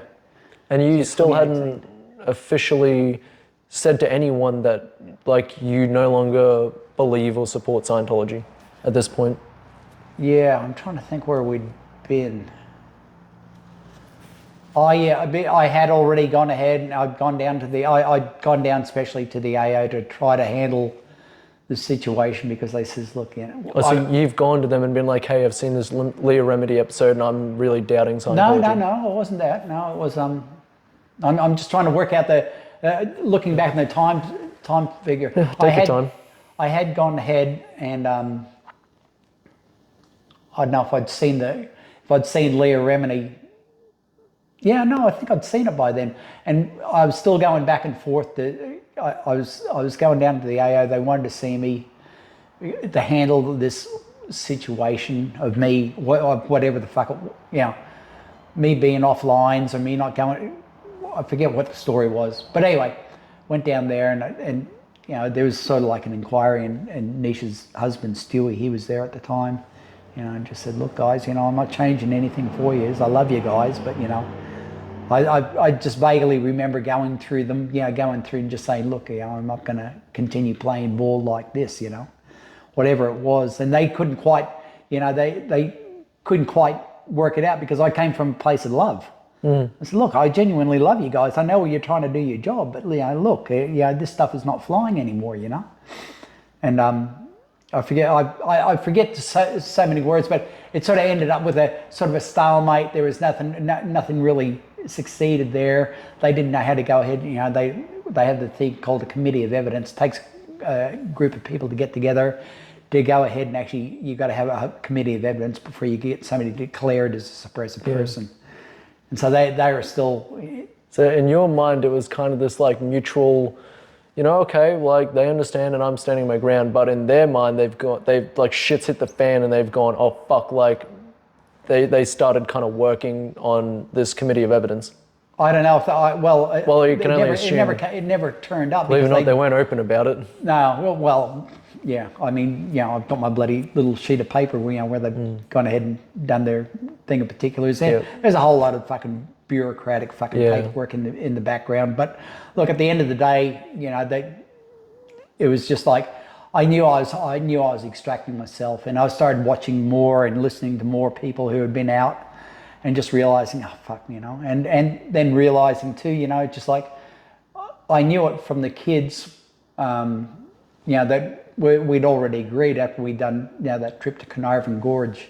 We'd already agreed, we probably won't see each other for a while. I remember being in the back with Zoot, and him saying, yeah, Dad, love you, but we might not see each other for a few years. And say, oh, I understand. So I knew it, but when it hits, it still sucks, Because so you do whatever you can to go ahead and because before your mother took ill and they visited them, they came to the house, and you said like they saw on your computer. Oh yeah, this is after Nisha's wedding, and they came up here and we went out to Carnarvon Gorge. Oh yep, so this is the Carnarvon Gorge. That was the Carnarvon because we had the. They didn't visit me while we were just saying. Yeah, that's right too. Kind of hurts a little bit. Yeah. But yeah, they've come to the house and they come here, and then I still had backpackers here, so it was Yep. It was entertaining. We were still delayed a day because I still had work to do on the Prado before we went out to Carnarvon Gorge. Went out there, great trip. It flooded out there. It was just crazy epic adventure. Why there was Reggie Adventures. Yep. But on the way back, I think Nisha or Stewie was driving, and just hanging out in the back, and the kids had known, they'd seen my computer. They still hadn't confronted me. They didn't know how to confront me, until the 5 minutes that I was dropping them off at the airport, and it was just like, hey, we've seen some stuff, you might have to come down and sort this out. And I said, well, I'm more than happy to do that, So they'd seen that, unbeknownst to me, but we'd gone the whole trip and they hadn't said anything. Do you think they got kind of preemptively geared to do that? No. Or did you just have it like open on your computer? Yeah, it's open on my computer. Okay. If I can work it out, yeah. But being a Scientologist, when you're a good... When you're a good Scientologist, you're making sure to look for those knowledge reports. You're checking on other people, because remember, you're guilty of the crime too. If you don't dob them in, you're just as guilty of the crime as the person. That's right. So it's on their behest that they go ahead and actually try to find out what's going on. What is Dad up to? And it's got to be wild for your own son to be almost commanding you to be like, hey, you need to go sort this out. But I mean, I guess technically it's at this point, like he's not technically a higher rank than you, but they're on staff now. They're but I wouldn't consider them. I wouldn't consider them seniority or stuff. But it was sort of like just trying to save grace, and trying to do the tiptoeing without getting declared, or trying to ease out without. I still wanted to see the kids, but I also realised that there's a good chance I won't. Yeah, I was right. And so that was the last time you spoke with Zoot and Nisha? No, I'd gone down. gone down to, I think I was with Bex at the time, and we'd actually gone down to Melbourne, and I'd seen Nisha down there, and we went out to the farm. You know, Stewie's parents have got a farm south, and went out there. Got this big flower farm. Yeah, hung out with Stewie's parents, good people, you know, and yeah, and but that was about the last time, because I was down there with Bex, and then came back, and then yeah, that was pretty much the last I'd actually talked to Nisha. Was at that time, because that's right, they'd asked if they could borrow my phone, and I'm sure they went through my phone and found all this fucking shit. So Probably. I don't care, you know. Just like, well, they didn't have phones of their own, or like. Well, they even need to who borrow fucking phone. knows? And I didn't care anyway. Any excuse. You know, I says, if you want to see whatever's on my phone, you can fucking see it. You know. And but unfortunately, in Scientology, it's funny. It can never. There's a thing in Scientology where the Scientologists have a hard time being direct. Yep. With the important questions, because I noticed I've had that with myself, and then I see other Scientologists having the same thing too. Yeah. You know, you can't be upfront. You know, just like, what the fuck is this shit on the phone? You know, the kids couldn't confront me with that. You know, they don't know how to handle it without, you know, creating an upset. So ironic, being so much of their training is supposed to be about communication and social skills, but like that's the beautiful contradiction to Scientology. You know, so they can't talk to shit. Was there like an official goodbye, or like a hey, I need to disconnect from you, or anything like that? No, I had a couple of mates who did that with me, but so-called mates, but not with the kids. But yeah, they just. But you knew this was the end, at least for a time. Yeah. And I still had to go through my own fucking dealing with it. Like I said, that was my little trip down the river. Are you okay to talk about that? Fuck yeah, that was fucking, that was mad. Because I'd been drinking that day, and I was just pissed. Yeah, because whatever had happened, that's right. The kids had gone to seen Ma. It was somewhere around that time, Yeah. So that's after the Carnarvon Gorge trip. Then they visited your mum, but didn't come see you. Yeah, they visited her because they knew she was just about to pass away. Which I guess that finalised it for you, that they're not gonna come and talk to you. Yeah. I knew that, and then somewhere in that time, I can't remember when, but it was just like I'd been drinking, and I just thought, fuck it. I'm fucking going to go for a paddle down the river, and I had my kayak, and friends hide the oars with me, the ones that stay in the backyard. And I landed, threw the thing up in the Prado, and then had a roommate here. I got him to drive me down to the river, and just dropped me in. And as soon as I got in the river, it's like, yeah, here we go. That's right. I had a bottle of gin, had some food, and had my overnight bag, and it'd been flooding. I think it was up 6 or 8 meters. I think that's what. It was just what we call a minor flood here in Gympie. And I just thought, well, we'll just see how far. I wonder how far I can get, And sure enough, I went down the river, and I vaguely, when I'd first got in the water, I'd fussed around, and then my fucking phone fell in the water, so I had no phone. I was like, oh well, guess I lost that one. And then and like I said, I was pretty drunk at the time too, and I fell asleep, and I'd lost the oar, my paddle. But luckily I had a spare too, so I was fucking fortunate with that. But I went down overnight, and there was big.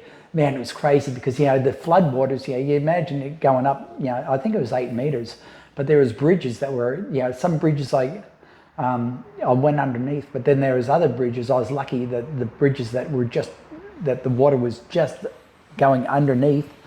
I saw that in the morning, and it was hectic, man, getting through these. But I ended up getting down towards, it was between Tyro and Maryborough, which is, Tyro's, what's that, 60k?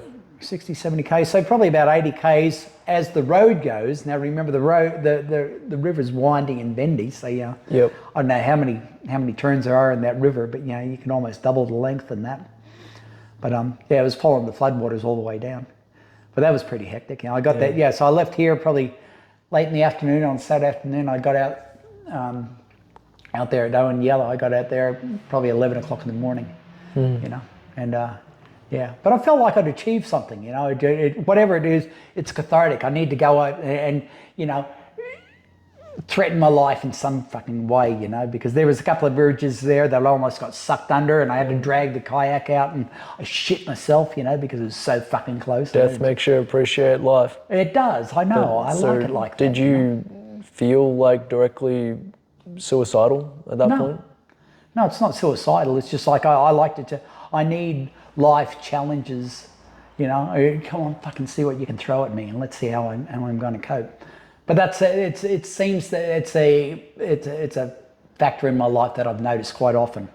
You know, when shit hits the fan or something, I'll do something crazy. Go off the rails. Go off the rails. That's it. Yeah. But yeah, it felt pretty good afterwards though. Made it through, and it felt better. Yeah, fuck yeah. Hitchhiked back, and then picked up the Prado, went back up, picked up the kayak, and At this point, Zoot never said that he had like disconnected from me or something, but he did state to me like he didn't want to talk about what had happened between you and him. Okay. So I always kind of thought it's like, oh, they had an argument. Yeah. But then also knowing you and still coming out and seeing you now that my old man wasn't like carrying on about it. Yeah. He was pretty quiet after dying. Well,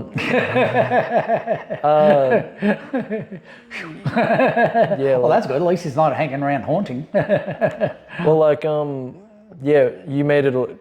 See, you showed me that it was a lot more clear than just like you two were having an argument. It was like you were having these realizations, and Zoot was just completely stonewalling and saying, "No, don't want anything to do with you because of that." Yeah. Which also really solidified to me that it's like we grew up having massive debates and philosophical arguments, and the fact that he would just refuse to talk to his own father because of a disagreement on Scientology made me really realize, like, oh fuck, he's like brainwashed.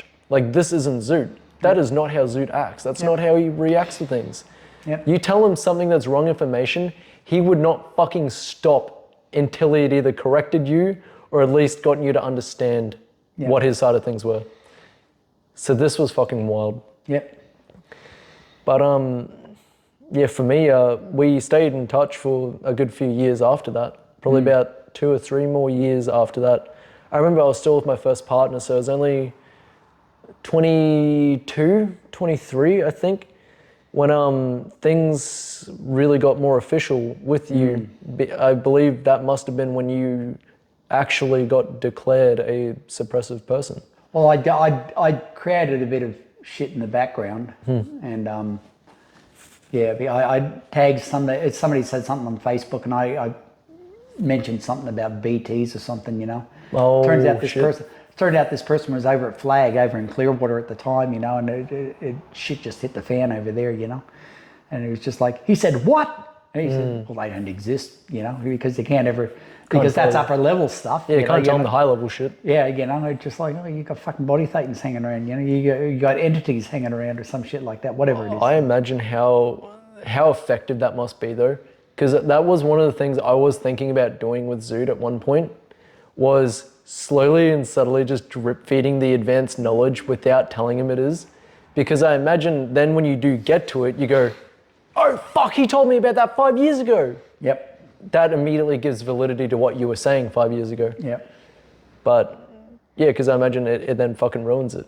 Well, South Park did the most beautiful one. Yes. You know, that was the best one. And that actually, you know, matter of fact, yeah, I remember getting in trouble, you know, saying, oh, you've seen South Park? Yeah, I said, yeah, but it's just bullshit anyway, you know? Yeah. I managed to, I bullshitted my way out of it, you know? Yeah. But, you know, like I said, I was on the fringe anyway. They were the first few to actually bring it into the media zeitgeist as a fucking butt of the joke too. Yep. Because Scientology went up in arms, and the character Chef, who was in South Park, was a Scientologist, and said like, you need to stop this or I'm quitting. And Trey Parker just went, okay, quit. And they go, well, we're going to sue you. Okay, sue. And they couldn't afford to. Yeah, it's fucking hilarious. So well, it's who's and that whose opened up lawyers the are door better for than everyone to turn Scientology into a joke. Yeah, that was the best thing they fucking did. Yes, 100%. If there is an abuser in your life, talk about it, call them out, fucking do something about it. Don't let it go on silence. Don't let it go silent. Yep. Silence is violence. Yep. And that's actually a quote from South Park. Ah. But yeah, Zoot at one point a couple of years in, which for me was also just like the final straw, was we would only talk about Scientology. He showed me all the stuff he was doing, because at this point as well, he moved to America. Yep. Like, this is when all of a sudden he's in Los Angeles. Yep. So like, he's really fucking gone. And he'd gotten married as well at about 21, 22, I think. Yeah, it was around the time of Ma's funeral, because they'd actually called up.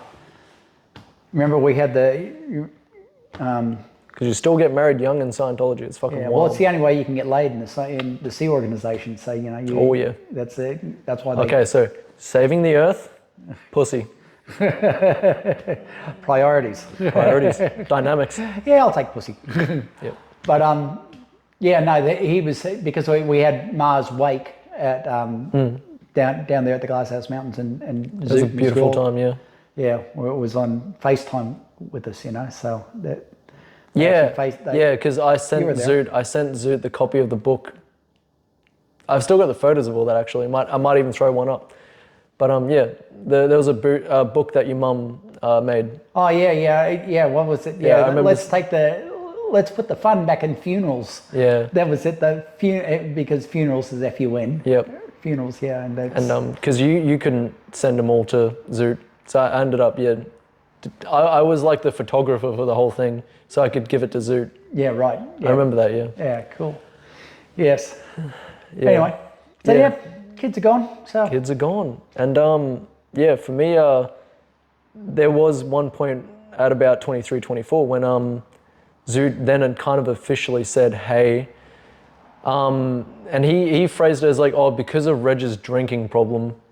And I was like, get fucked, mate. Like, I've said this to you personally so many fucking times of like, mate, there are levels to drinking problems. Yeah. Look at my dad. Yeah, there you go. Like, I was nothing, man. If you're not having arguments with ghosts and trashing the house or setting the house on fire, like, okay, it's not great. Like, you could be better, but you're fine the I'm not way you beating are. up on the kids or abusing them or anything. I'm just a sloppy drunk, Yeah. So like, he phrased it as because Reg refuses to fix his problems, I have decided to cut all communication with him, and I don't want you telling me anything about him or talking to him yourself, because this will affect our friendship. Wow. And if you continue to have contact with him or tell him anything about me or try to get me to talk to him or try to get him in contact with me, I will cut you off as a friend. I will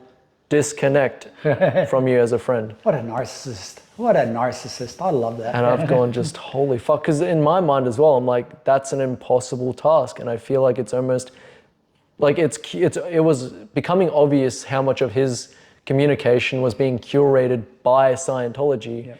And I went, they've set this as a task knowing that I can't fulfill it. Yep. They know that I can't do this, and so it will inevitably lead to Zoot having to cut me off. Yep.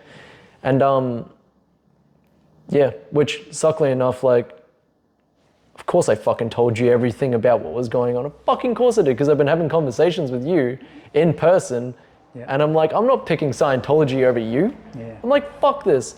And so I was trying to get as much as I can off Zoot to then also give to you to help you keep contact. Yeah. And even when they were trying to get married, Zoot invited me to the wedding in Italy. Oh, really? And well, yeah, because you wanted to come. Well, you wanted to come with.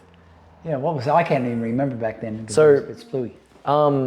You wanted to come with when I told you, and so we were both trying to get our passports to go. And I went to get my fucking passport, and my mother stonewalled me, and because I needed both parents' birth certificates in order to get my passport, and I got my dad's death certificate, and I went to get my mum's birth certificate, and she turned around and said, "Oh, I'll give you my birth certificate if you get me my kids back," because my sister had taken the kids off of her. Right. And I've gone, well, they took the kids off her because she was abusive and her mind was going. So I'm like, I can't do that. And she's like, well, I'm not giving you my birth certificate. Wow. Yeah. And I ended up missing the fucking wedding because of that. Yeah. Which I felt horrible because, I mean, I didn't make the effort to see Zoot, and that would have been my last chance to see him. Yeah. Which fucking kills me every fucking time. Yeah. No, I wouldn't worry about it because, you know, you got to realize, I mean, yeah, see, this thing about regrets, about failing to do things, you know, is just like, it's sort of like we're stabbing, we're actually we're inflicting injury upon ourselves when we say I'm killing. The thing is, it's just like, there's nothing you can do about it. You know, it's just like... True failure is only when you stop trying to succeed. Yeah, but what I'm looking at is always always look at the good moments that you've had with the people. You know, you can, and you still have shit moments too, but, you know, concentrate on the good moments, you know, and you think, well, I had a good time with them. Yeah. You know? 100%. But yeah, it's like we don't own anyone. We just borrow them, and when they leave, it's just us putting them back. Well, just enjoy it. Yeah, and that's a very materialistic way of looking at it. But you know, it's actually like the concept of knowing the difference between love and possession. Yeah. Like you can love someone without possessing them. That's like right. I fucking love Zoot. Yeah. I love him. He's like a brother to me. Yeah. But I don't possess him, so he doesn't have to be here, and he doesn't need to be here for me to love him. Yeah. I know you share a lot of this as well with us both not having connection to him. Is that? Yeah, but you're still connected. The thing is, it doesn't matter if we talk. Yeah, and the thing is, I'm connected because I love him, and I know deep down he's still that guy that I fucking love. Yeah, and he knows it. You know? 100%. Remember, he's been clouded over. He's in this formulated mind of where he thinks he's thinking for himself. He's brainwashed. He's not exactly. So allow him to. Yeah, that's his journey. That's what he's chosen. I was actually with a person today that was a lovely lady, but she just falls in the negative all the time and just just drama. And I'm just saying, no matter what, and I just say, but look at this beautiful garden you've got. What a great paradise. You live in it. She's like, I know it's so beautiful, but and there's always something. Yeah. And I just like, but she's so well programmed into that. She doesn't know how to break the programming. And this is our challenge in this lifetime that I've worked out so far. It's just like we've got to deprogram ourselves to a degree, like we feel like, and we've expanded our consciousness. Rewrite the narratives of our lives. Well, we're it's not rewriting. We're always writing our narratives, but take control of the narrative. Yes, it's not take control of the narrative. Not that's allowing good. the life to control you. You control life. You know? And so I'd say I've done a pretty good job of that so far. So but I feel much more comfortable the way I'm living now. Yeah. When Zoot told me that I had to cut contact from you. Yeah. And funnily enough, he sent me a book, Scientology, The Fundamentals of Thought, to help explain why I needed to cut you out of my life. I tried to watch the DVD, I tried to read the book, and I was like, this is doesn't answer any questions. Stupid. Yeah. Well, it's just literally an advertisement for Scientology. Yeah. That's all it was. I could tell that it was on its way out. Like, I could tell this was inevitable. Yeah. And so, I had started listening to podcasts as well while I was working. And so I listened to this 4-part series from last podcast on the left about Scientology and about all the people who died in Scientology. Like, the recorded cases at least are about 15 people who have died in Scientology. And that's just what we officially know. And they're all accidents, of course. But like, I crafted a big message for Zoot. Also, coming out of drugs as well, I had like kind of really gained a massive clarity in my mind and realized I'm like, this is so fucking unhealthy and it just can't go on, and I can't keep living a lie where I'm pretending to be this person because it's not even a friendship. So I crafted this big message, and it was just trying to say like, man, I'm just really fucking concerned for you because there are so many people who have gotten hurt from Scientology. There are so few actual examples of people who are making it big from Scientology, and it does not match what they are saying. They're like, what they are saying and what they are actually producing is not the same. And I just really wish you would see that and look at it. Look at the people who have died. I said, I don't want that to be you. I don't want you to be one person who, even a big thing is like, because they refuse medical treatment as they get older, like they start getting cancer and convincing themselves that they can cure it, and they end up dying of shit they don't need to. I was like, please, man, just look at this. And he just sent a short message. He just said, "Goodbye, Dylan." Yep. And then about a day later, I got a big official paragraph statement saying, because of this, like I'm choosing to cut contact with, insert name here, Dylan, until you have decided to change your ways and cut contact with Reg and all this stuff, I will not talk to you anymore. Yep. Wow, it's amazing that I've got that much influence on people. Yeah, but that was the last time I ever spoke to Zoot. Yep. Yeah. So, yeah. Oh, that's all right. He's living his own life and you got your own. So that's exactly it. I think the thing that still makes it hard is just knowing that he hates me in a way, or at least like thinks I'm a bad person. Yeah, well, you've got to realize he's sticking with the program, with his Scientology programming. He's a loving person. You look at the love that kid had. You know, he's extremely loving. You know, that's the fortunate thing. I'm very pleased for some reason. Those he was insanely patient with me. Like I said, I knew I annoyed the fuck out of him because he confided in our mutual friend about it. Yeah. Like, but he still gave me so much fucking time. Yep. As a 13-year-old. Yep. He was so fucking caring and attentive and patient. Good. Yeah. Well, that's you know, I think between Greta and myself, you know, that's how we've raised the kids. You know, there was plenty of love in the family. 100%. So yeah. So realize, I mean, yeah, you're talking to his programming. He doesn't hate you. That's the thing. That's not Zoot anymore. It's his programming that says he hates you. And you realize a lot of people out here that dramatize all their dramas and all that shit. That's not even that person. You know, it's just like they're just dramatized. They've never handled some sort of fucking trauma, so they're just venting it out. You're the terminal that they're venting it out onto, and yet they still haven't worked out how to fucking deal with their own traumas. So this is the only way they can feel like they're achieving something, by venting this out unconsciously too. Yeah. So, you know, and so, you know, realize that he's in there, they've got their own programming, this is the way they've got to work, and they're very limited in the way they're thinking. They do get restricted. I know. And that's what I keep trying to tell myself, is I know this isn't Zoot, and I know one day the old Zoot's not going to return, but one day he's going to have another experience that is going to snap him out of it, essentially. Like there's going to be something that is so massive in his life that he can't ignore it. Yeah. And it's you know what it is? Death. Probably. Like, that's the thing that scares me. I hope that's not the case. It's okay. You can die. I hope it's not the case. I used to laugh. I was so evil. I was such a fucking cunt of a parent. I used to say, you know, I got 2 of you kids in case I lose one. I got 1 for backup. Oh, you don't mean that, Dad? I fucking do. I'm evil. But see, I allow myself to be evil too. You know, that's one thing. I am realist. You know, I says, yeah, I've got some nasty streaks in me. So yeah. And I think that's a good thing, being able to be authentic with the kids like that too, you know, and slapstick shit like that too. But I also realize we do have a hang up on, us as a society have such a big hang up on death. Yeah. And which is silly because, you know, it's like you're getting promoted. It's like, oh, this is a good thing. Well, death is a great sales pitch.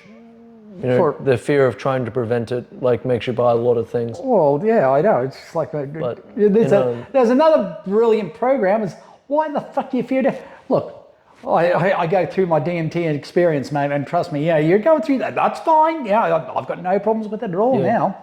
I remember the early days. It was quite confronting. Stoicism. They say, memento mori. Yeah. Remember, you must die. Yeah, that's right. And I was going to have that tattooed on my knuckles at one stage. I thought that was fucking You need brilliant. a lot of knuckles. I was thinking about getting a tattoo of that as well. No, it works. It worked. Memento mori. I think it might. It was 8.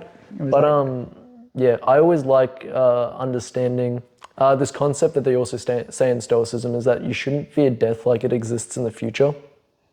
Like, everyone thinks death is something that's coming up at the end of your life, but it's actually not. Like, death lives in the past and it consumes the present. Every single moment that happens dies. Every single thing that happens extinguished, belongs to past. It belongs to death the second it happens. Like, right now, it wouldn't matter if you're alive or dead. It's not going to change the past. The past is already dead. Yeah, that's finished. It's already gone. So every single moment that you're having is already dead. 27 years of my life is dead. 28. I'm 28 years old. 28 years of my life right now is dead already. It's gone. Yeah, that's one way of looking at it. That's an interesting way. Yeah. I also like cyclic time, you know, that it's spindling. Because I know there's past and future times that sort of click in sometimes, you know, and you think, you know, you can have your either deja vu or you had a premonition something was going to happen. So yeah. Time isn't linear as they describe. Look, there's so much false shit they've got on this planet. Time is a construct of human perception. Yeah. Like it's our ability to process information at a limited pace that is what makes time. If you are not limited by the human brain's limited capacity, all of time would happen in an instant. I think that comes from a quote from Albert Einstein. Yeah. Yes. So, time's amazing. Yeah. But look, at the end of the day, it's I think the control that they use with death, you know, just like why people fear death. It's just been a psyop that's been pushed on the planet. One of the many psyops, you know. But anything that causes fear, anxiety, stress, you know, if it causes you, and any of the lower, you know, lower emotions, it's like we dip in there occasionally. And this is one thing in Scientology, they have the tone scale, you know, you're above a certain level, you know, the tone scale is levels that you live in, you know, you can be living at apathy sometimes, or, you know, total anger, or, you know, just like boredom all the time. You know, it's sort of like a tone level you're stuck up with. But, you know, when you're living with enthusiasm or curiosity, I think that's the best, you know, having curiosity and wonder and appreciation and gratitude. Those are, to me, those are the magic, that's the more magic formula. You know, having appreciation, gratitude for whatever you have. Having this time together like we have here. You know, how lucky are we to do this? Again, like, I don't possess you. There's no possession. I don't get a choice on whether or not you come or go. Yeah. And you can go at any point. But there's a symbiotic relationship, meaning that, we nourish each other. You know, when you meet people, you should feed.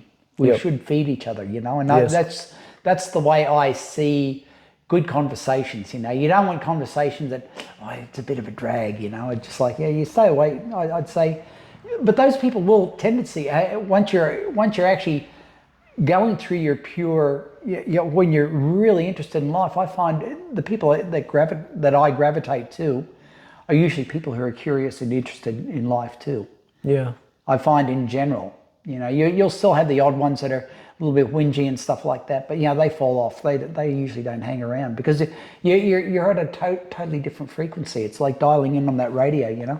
They want to listen to this AM radio, you know, the ABC radio, and complaining about what the government's doing, you know. Yeah. So I'm going to tune in over here, you know, where I want to find out what the demiurge is going on about, you know. Yeah. And it's just like, yes, this is very interesting. We've got some adventurous games happening on this planet at the moment. 100%. And I like the consciousness. We are waking up as a whole society, man. You know, our ability to communicate and, to talk about consciousness, to talk about ourselves, you know, where beforehand it was actually not okay to talk about yourself. Now it is, you know. It's just like there's more learning, there's more acceptance, more understanding. And when people are selling division, it's real simple. You know, if people are selling division and hatred, you know, it's just like, well, if you go down that way, it's a lower vibration. It's a lower, you know, if they're talking about unity and coherence. Which, you know? If you look at the whole history of like our modern civilization, going from like 0 BC to now, like this isn't a new thing. We're actually returning to these older ways that were more open and pure and conscious and understanding. Like, it's only been in the last kind of 100 years that we did shut everything out and say like, oh, you can't talk about this, and anything mental, you have to talk to a professional, and like so many things. Like, it started with the Illuminati. It started with religion. It started with Christianity and Catholicism and trying to sell God to you. Freemasons. And then it turned to psychology and psychiatry and prescriptions. But now, after a bit of the New Age spiritualism movement, and now evolving into this kind of New Age, I guess it's like pseudo-psychology, which partly was the birth of Scientology as well. Yep. Yeah, we have been in such a higher vibration in life. Yep. Like, it became more than just like a fad of everyone dressing up as being hippies and all that, to people actually looking at stuff and realizing we've been in such a prosperous society now that we've had the chance to really stop and think and go, holy fuck. But I do also fear that the powers that be are kind of catching on to that now and trying to Oh yeah, absolutely. trying to They'll twist it back weaponize in. it. They'll work out their ways. Like, They'll have agendas. I thought we were going to enter a new utopia when weed was starting to become legal. But then COVID hit, and now we're in a depression, and now we've got a war, and now there's a fight between, gender, and now there's a fight between immigrants. And it's like you can tell they sense that higher pattern of people being in such a good state where they could kind of stop and go, wait a minute. And so the powers have kind of gone, so why do you think we've got inflation? We need to bring the vibration down. We've got to keep everybody underneath financial duress. Got to keep them under control. Well, just like Scientology, you can't stop and think about it if you're always stressing about the next course. That's right. And then here you're stressing about how am I going to make my next payment, or how am I going to pay my rent or mortgage or whatever it is, or my car payment, And they induce it. You've got to realize the beauty of materialism is draws you. It's a draw card, And if you've got so much stuff, then you want better stuff, and it gets a higher quality. Yeah. And you're just spinning your wheels, just going for the mad stuff, And it's nice, and drive around in a $120,000 bloody Land Cruiser if I wanted, but I don't, Yeah. Rather my junker little Hilux, that 450,000 Ks and still going, I like the old junkers, mate. I like me, a bit broken, but it works well. Yeah. Yeah. So I'm going back to the death thing. We've got to review it. It's just like and taking the toxicity out of death, it's just like how that it's a bad thing. It's not. You're going to lose somebody in life, and we're all going to die. It's a rite of passage that has to happen. Yeah, it's part of law, and indigenous societies they totally understand it. It's just like that's fine. We understand. We do move on. We're going back into stardust again. So it's lovely. And it's a beautiful thing, and that's one thing, which is ironic because anything, if you notice, when the powers that be, I say, the true controllers, when they flip things, they'll find something good and they'll weaponize it, they'll flip it around, and I've seen that even with myself, I was looking, you become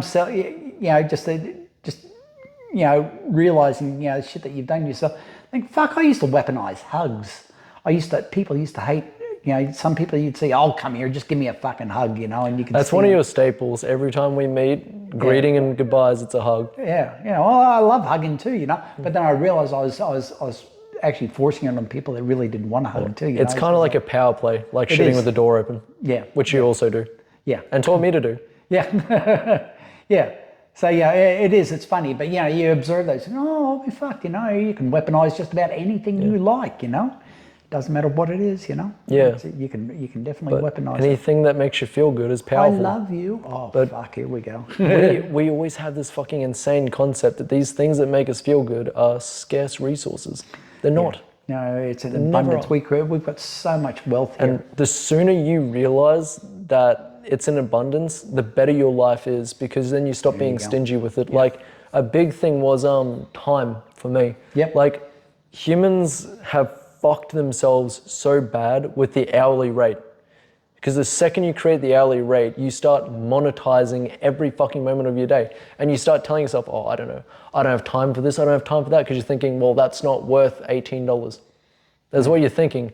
And the easiest way to get out of it, because you'll start thinking that you have no time all the time, when really you just can't justify spending it, is give your time away for free.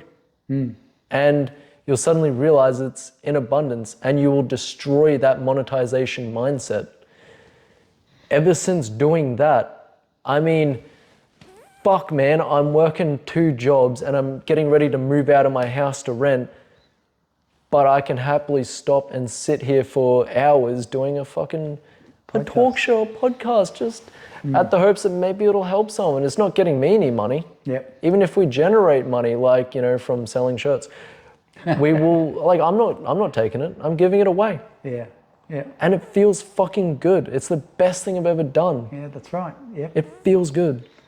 And that's actually how Scientology gets involved too, because Scientology is actually, well, look, they feel like that, especially the staff members, because they're volunteering their time, and they feel like, well, we are doing well. So this is where they get you too, Yeah. It's just like, it's not about the money. but it is all about the money, which is the beautiful contradiction there, you know? And then even the dangerous thing is it also then becomes, oh, well, it's not about your life because you'll get another life. Yeah, that's Like, right. and Yeah. What are you does, worried about? that's what scares me with Zoot, is that even death might not knock him out of it if he's balls deep in the, like, he'd need to have a bit of doubt first, because if he's balls deep, according to Scientology, it doesn't matter if you die, I'll just see you in the next life when you've done all your auditing. That's pretty much the way they look at, you know, parents passing away, friends passing away. Which makes it an easy way to keep them in. Well, yeah, they drop the body. You drop, such and such drop the body, you know. Yeah. And then your family members, it's just by correlation, it's just the way it works out that you got family members, you know. Yeah. It's just like they don't really mean anything to you. You've just decided they do. Yeah. So we're running a little bit short on time. Yep. So I think we might actually save the analysis for a part 4, if that's okay. Yeah, we can do that. And if you'd give me the time. Got all the time in the world, my man. But we got the rest of our lives. You look at it. I love that saying. What's the rush? We got the rest of our lives, and it's so fucking true. You know, what else have we got? You know, it's up to us how we want to spend it and how we. Yeah. Okay, I've got 2 final questions for you. Sure. So first of all, how are you now? How do you feel now? What are you up to now? Yep. I'd say my life is, it's pretty smooth. I like where I'm at, you know. I've got beautiful routines in, you know. I've got my jiu-jitsu, I've got my functional patterns. My meditation's a key thing. That's been brilliant for over the last year. So pleased with that. And it's really put me in a good place to be too, because you get this certain frequency during meditation. It's like, ooh, this is lovely. But you know, you're just, I love this deliciousness of life, you know? Mm. And yeah, like my little journey this afternoon, it was just like, oh my God, that was just like the perfect thing to happen. You know, I just needed that. And it was just, it was just the way the events rolled out. I said, oh, this is just perfect timing now. And it was wonderful. You know? And to experience those sort of, journeys to the other realms is just it's a different mode. I'm just so pleased. There's no, Scientology's got no comparison. You can't describe the non-physical universe. So it's an experiential thing. Yeah. See that, and I can only refrain and try to come back and say, you know, well, there's other entities, but they're non-physical. So how do you communicate? And then, look, it's energy systems, you know, and it's just like, it's fucking fascinating. And look, just enjoy the fucking ride, man. That's all I come to. So the medicines are bloody great. And retirement's beautiful. You know, I just like retirement, and when I need money, I go out and do adventures, and go out and earn my adventure money. Yeah, well, you've got your van. You can go out and travel and live your life. And I'm glad that's how you see things. I took the van out to the Bunya Mountains on Sunday, you know, and that was fucking brilliant, man. That was the first good run I had on that.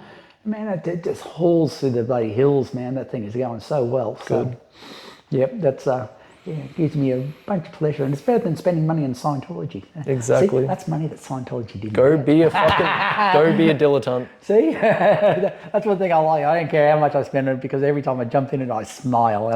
Good.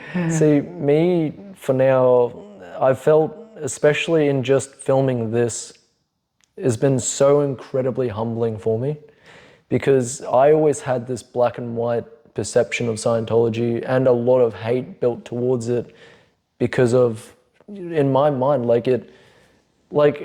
now meeting you and knowing you, and all I see is the lost potential that got taken from Scientology. And then I see Zoot, and I feel like Zoot got taken from us and Nisha got taken from us, and I just have this impending feeling of doom and hate that they're gonna get fucked from it. My friend is getting hurt and fucked over by this evil cult. But since doing this, it really helps see a lot of the positive things that I never really looked at. Of Zoot is also having a fucking amazing adventure. Oh yeah. He's in Los Angeles. He's in Hollywood, you know, he is having a great time. And I do now understand the more so personal relationship side of Scientology, that just like in a toxic relationship, it had good things. There was a reason you loved it, and it did genuinely help you. It was not all bad. Like, it is a massive gray. And to hear you now have this clarity, have this real, have this real clarity to be able to look at Scientology objectively and say, fuck, like, it was a cult. I did get fucked over. I have dropped the kids in it. It has hurt all these people. It did take all my money, but There was some good shit, great stuff. you don't hate it. What an adventure. That was so powerful for me to realize. Yeah, right. Is that it isn't this fucking evil corporation. It's a system that has now weaponized good for money, but that system is still built up of a lot of great people who want to help others. That's right. And Like that's what it Zoot, thrives on. like Nisha. They are, And myself. They're not big, like yourself. They're not these evil, brainwashed monsters who are out to destroy and dominate the world. They are good people who want to help them, want to help others. They are just victims to the system, just like we are.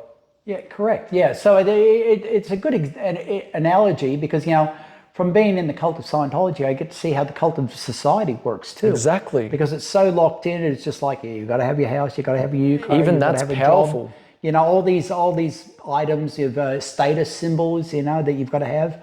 And we all fall for it anyway, to a certain degree. Once you see it as well, you see it in everything. That's right. Look at work. In work, you've got your ranks, you've got your uniforms, you've got your rules. Yep. Look at Krav Maga and Jiu-Jitsu, you know, you've got your ranks, you've got your uniforms, That's you've got right. your rules. Yep. Yep. No matter what, you know, and I've seen that with martial arts, man. It's just like very cultish sometimes, you know. But at the same time, lots of loving too, so, you know. But the power that you take over it is by recognizing it, and then also being able to recognize when it takes that one step too far. Yeah, it's interesting as we're talking about this, because I realize that, you know, whatever you go into it, it's going to be cultish in a certain degree, even a relationship.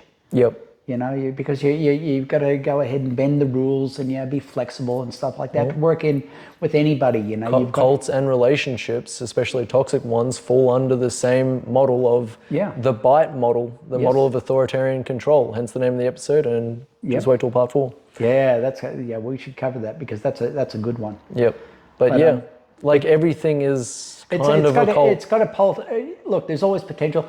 Look, at the end of the day, is that person really ecstatically happy doing what they do? I've got friends who are Mormons, they're involved with the Scouts, and, you know, I'm just amazed they do so much. And they've got health issues and stuff, but they're always cheerful, they're helpful, and they want to go out and help people. I'm just amazed at them, you know? And I'm just in awe, and they such lovely people, always willing to help.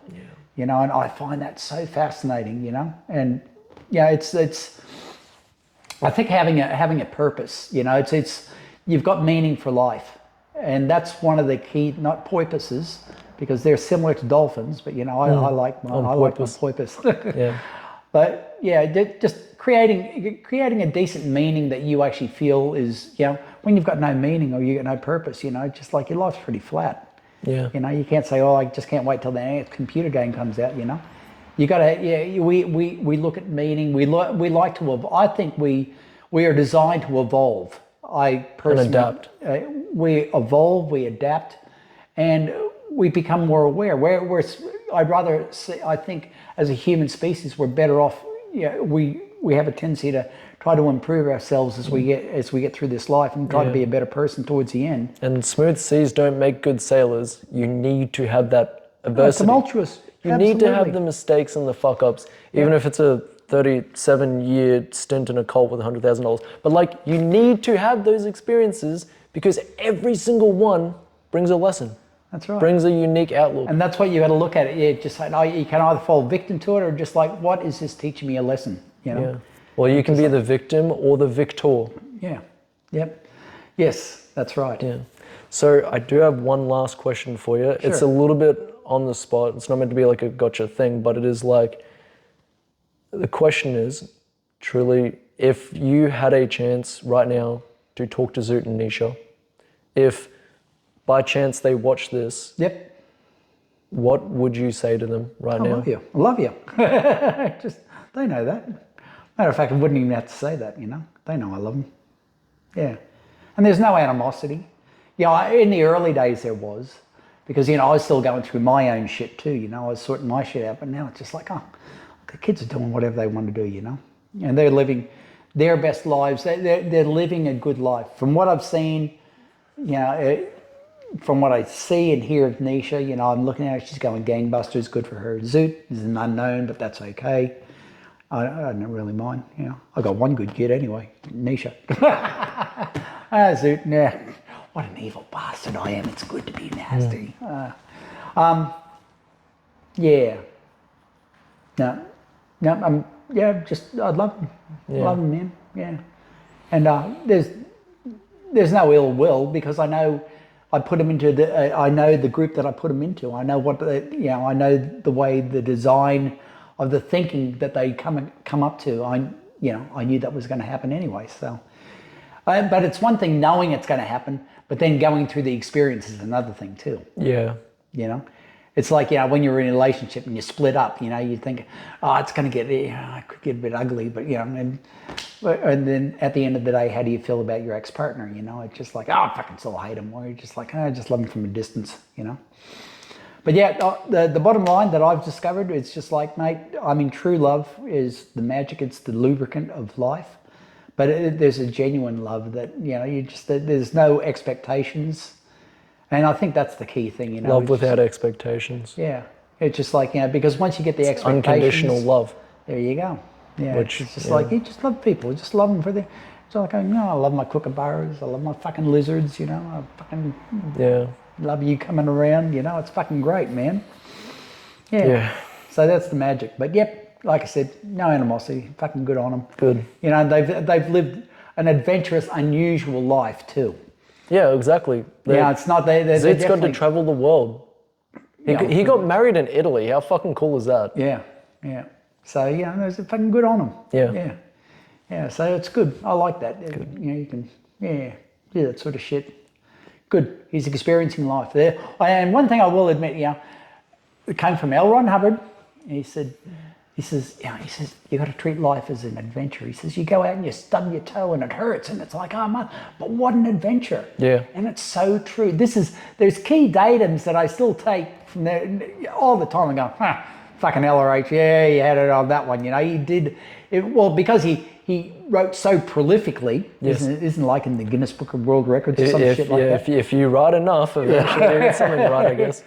But and I forget what disease that is, but there's some sort of disease that a person has from some sort of brain injury or head injury, where they prolifically write and insane amounts, and he definitely falls into that category. Yeah, right. Oh, okay. Yeah, but I find myself little bits and pieces that he says, just like treat life as an adventure and never be the same. It doesn't matter what the fuck you go outside, you go out in the street and it's a brand new street, it's dark. What's happening?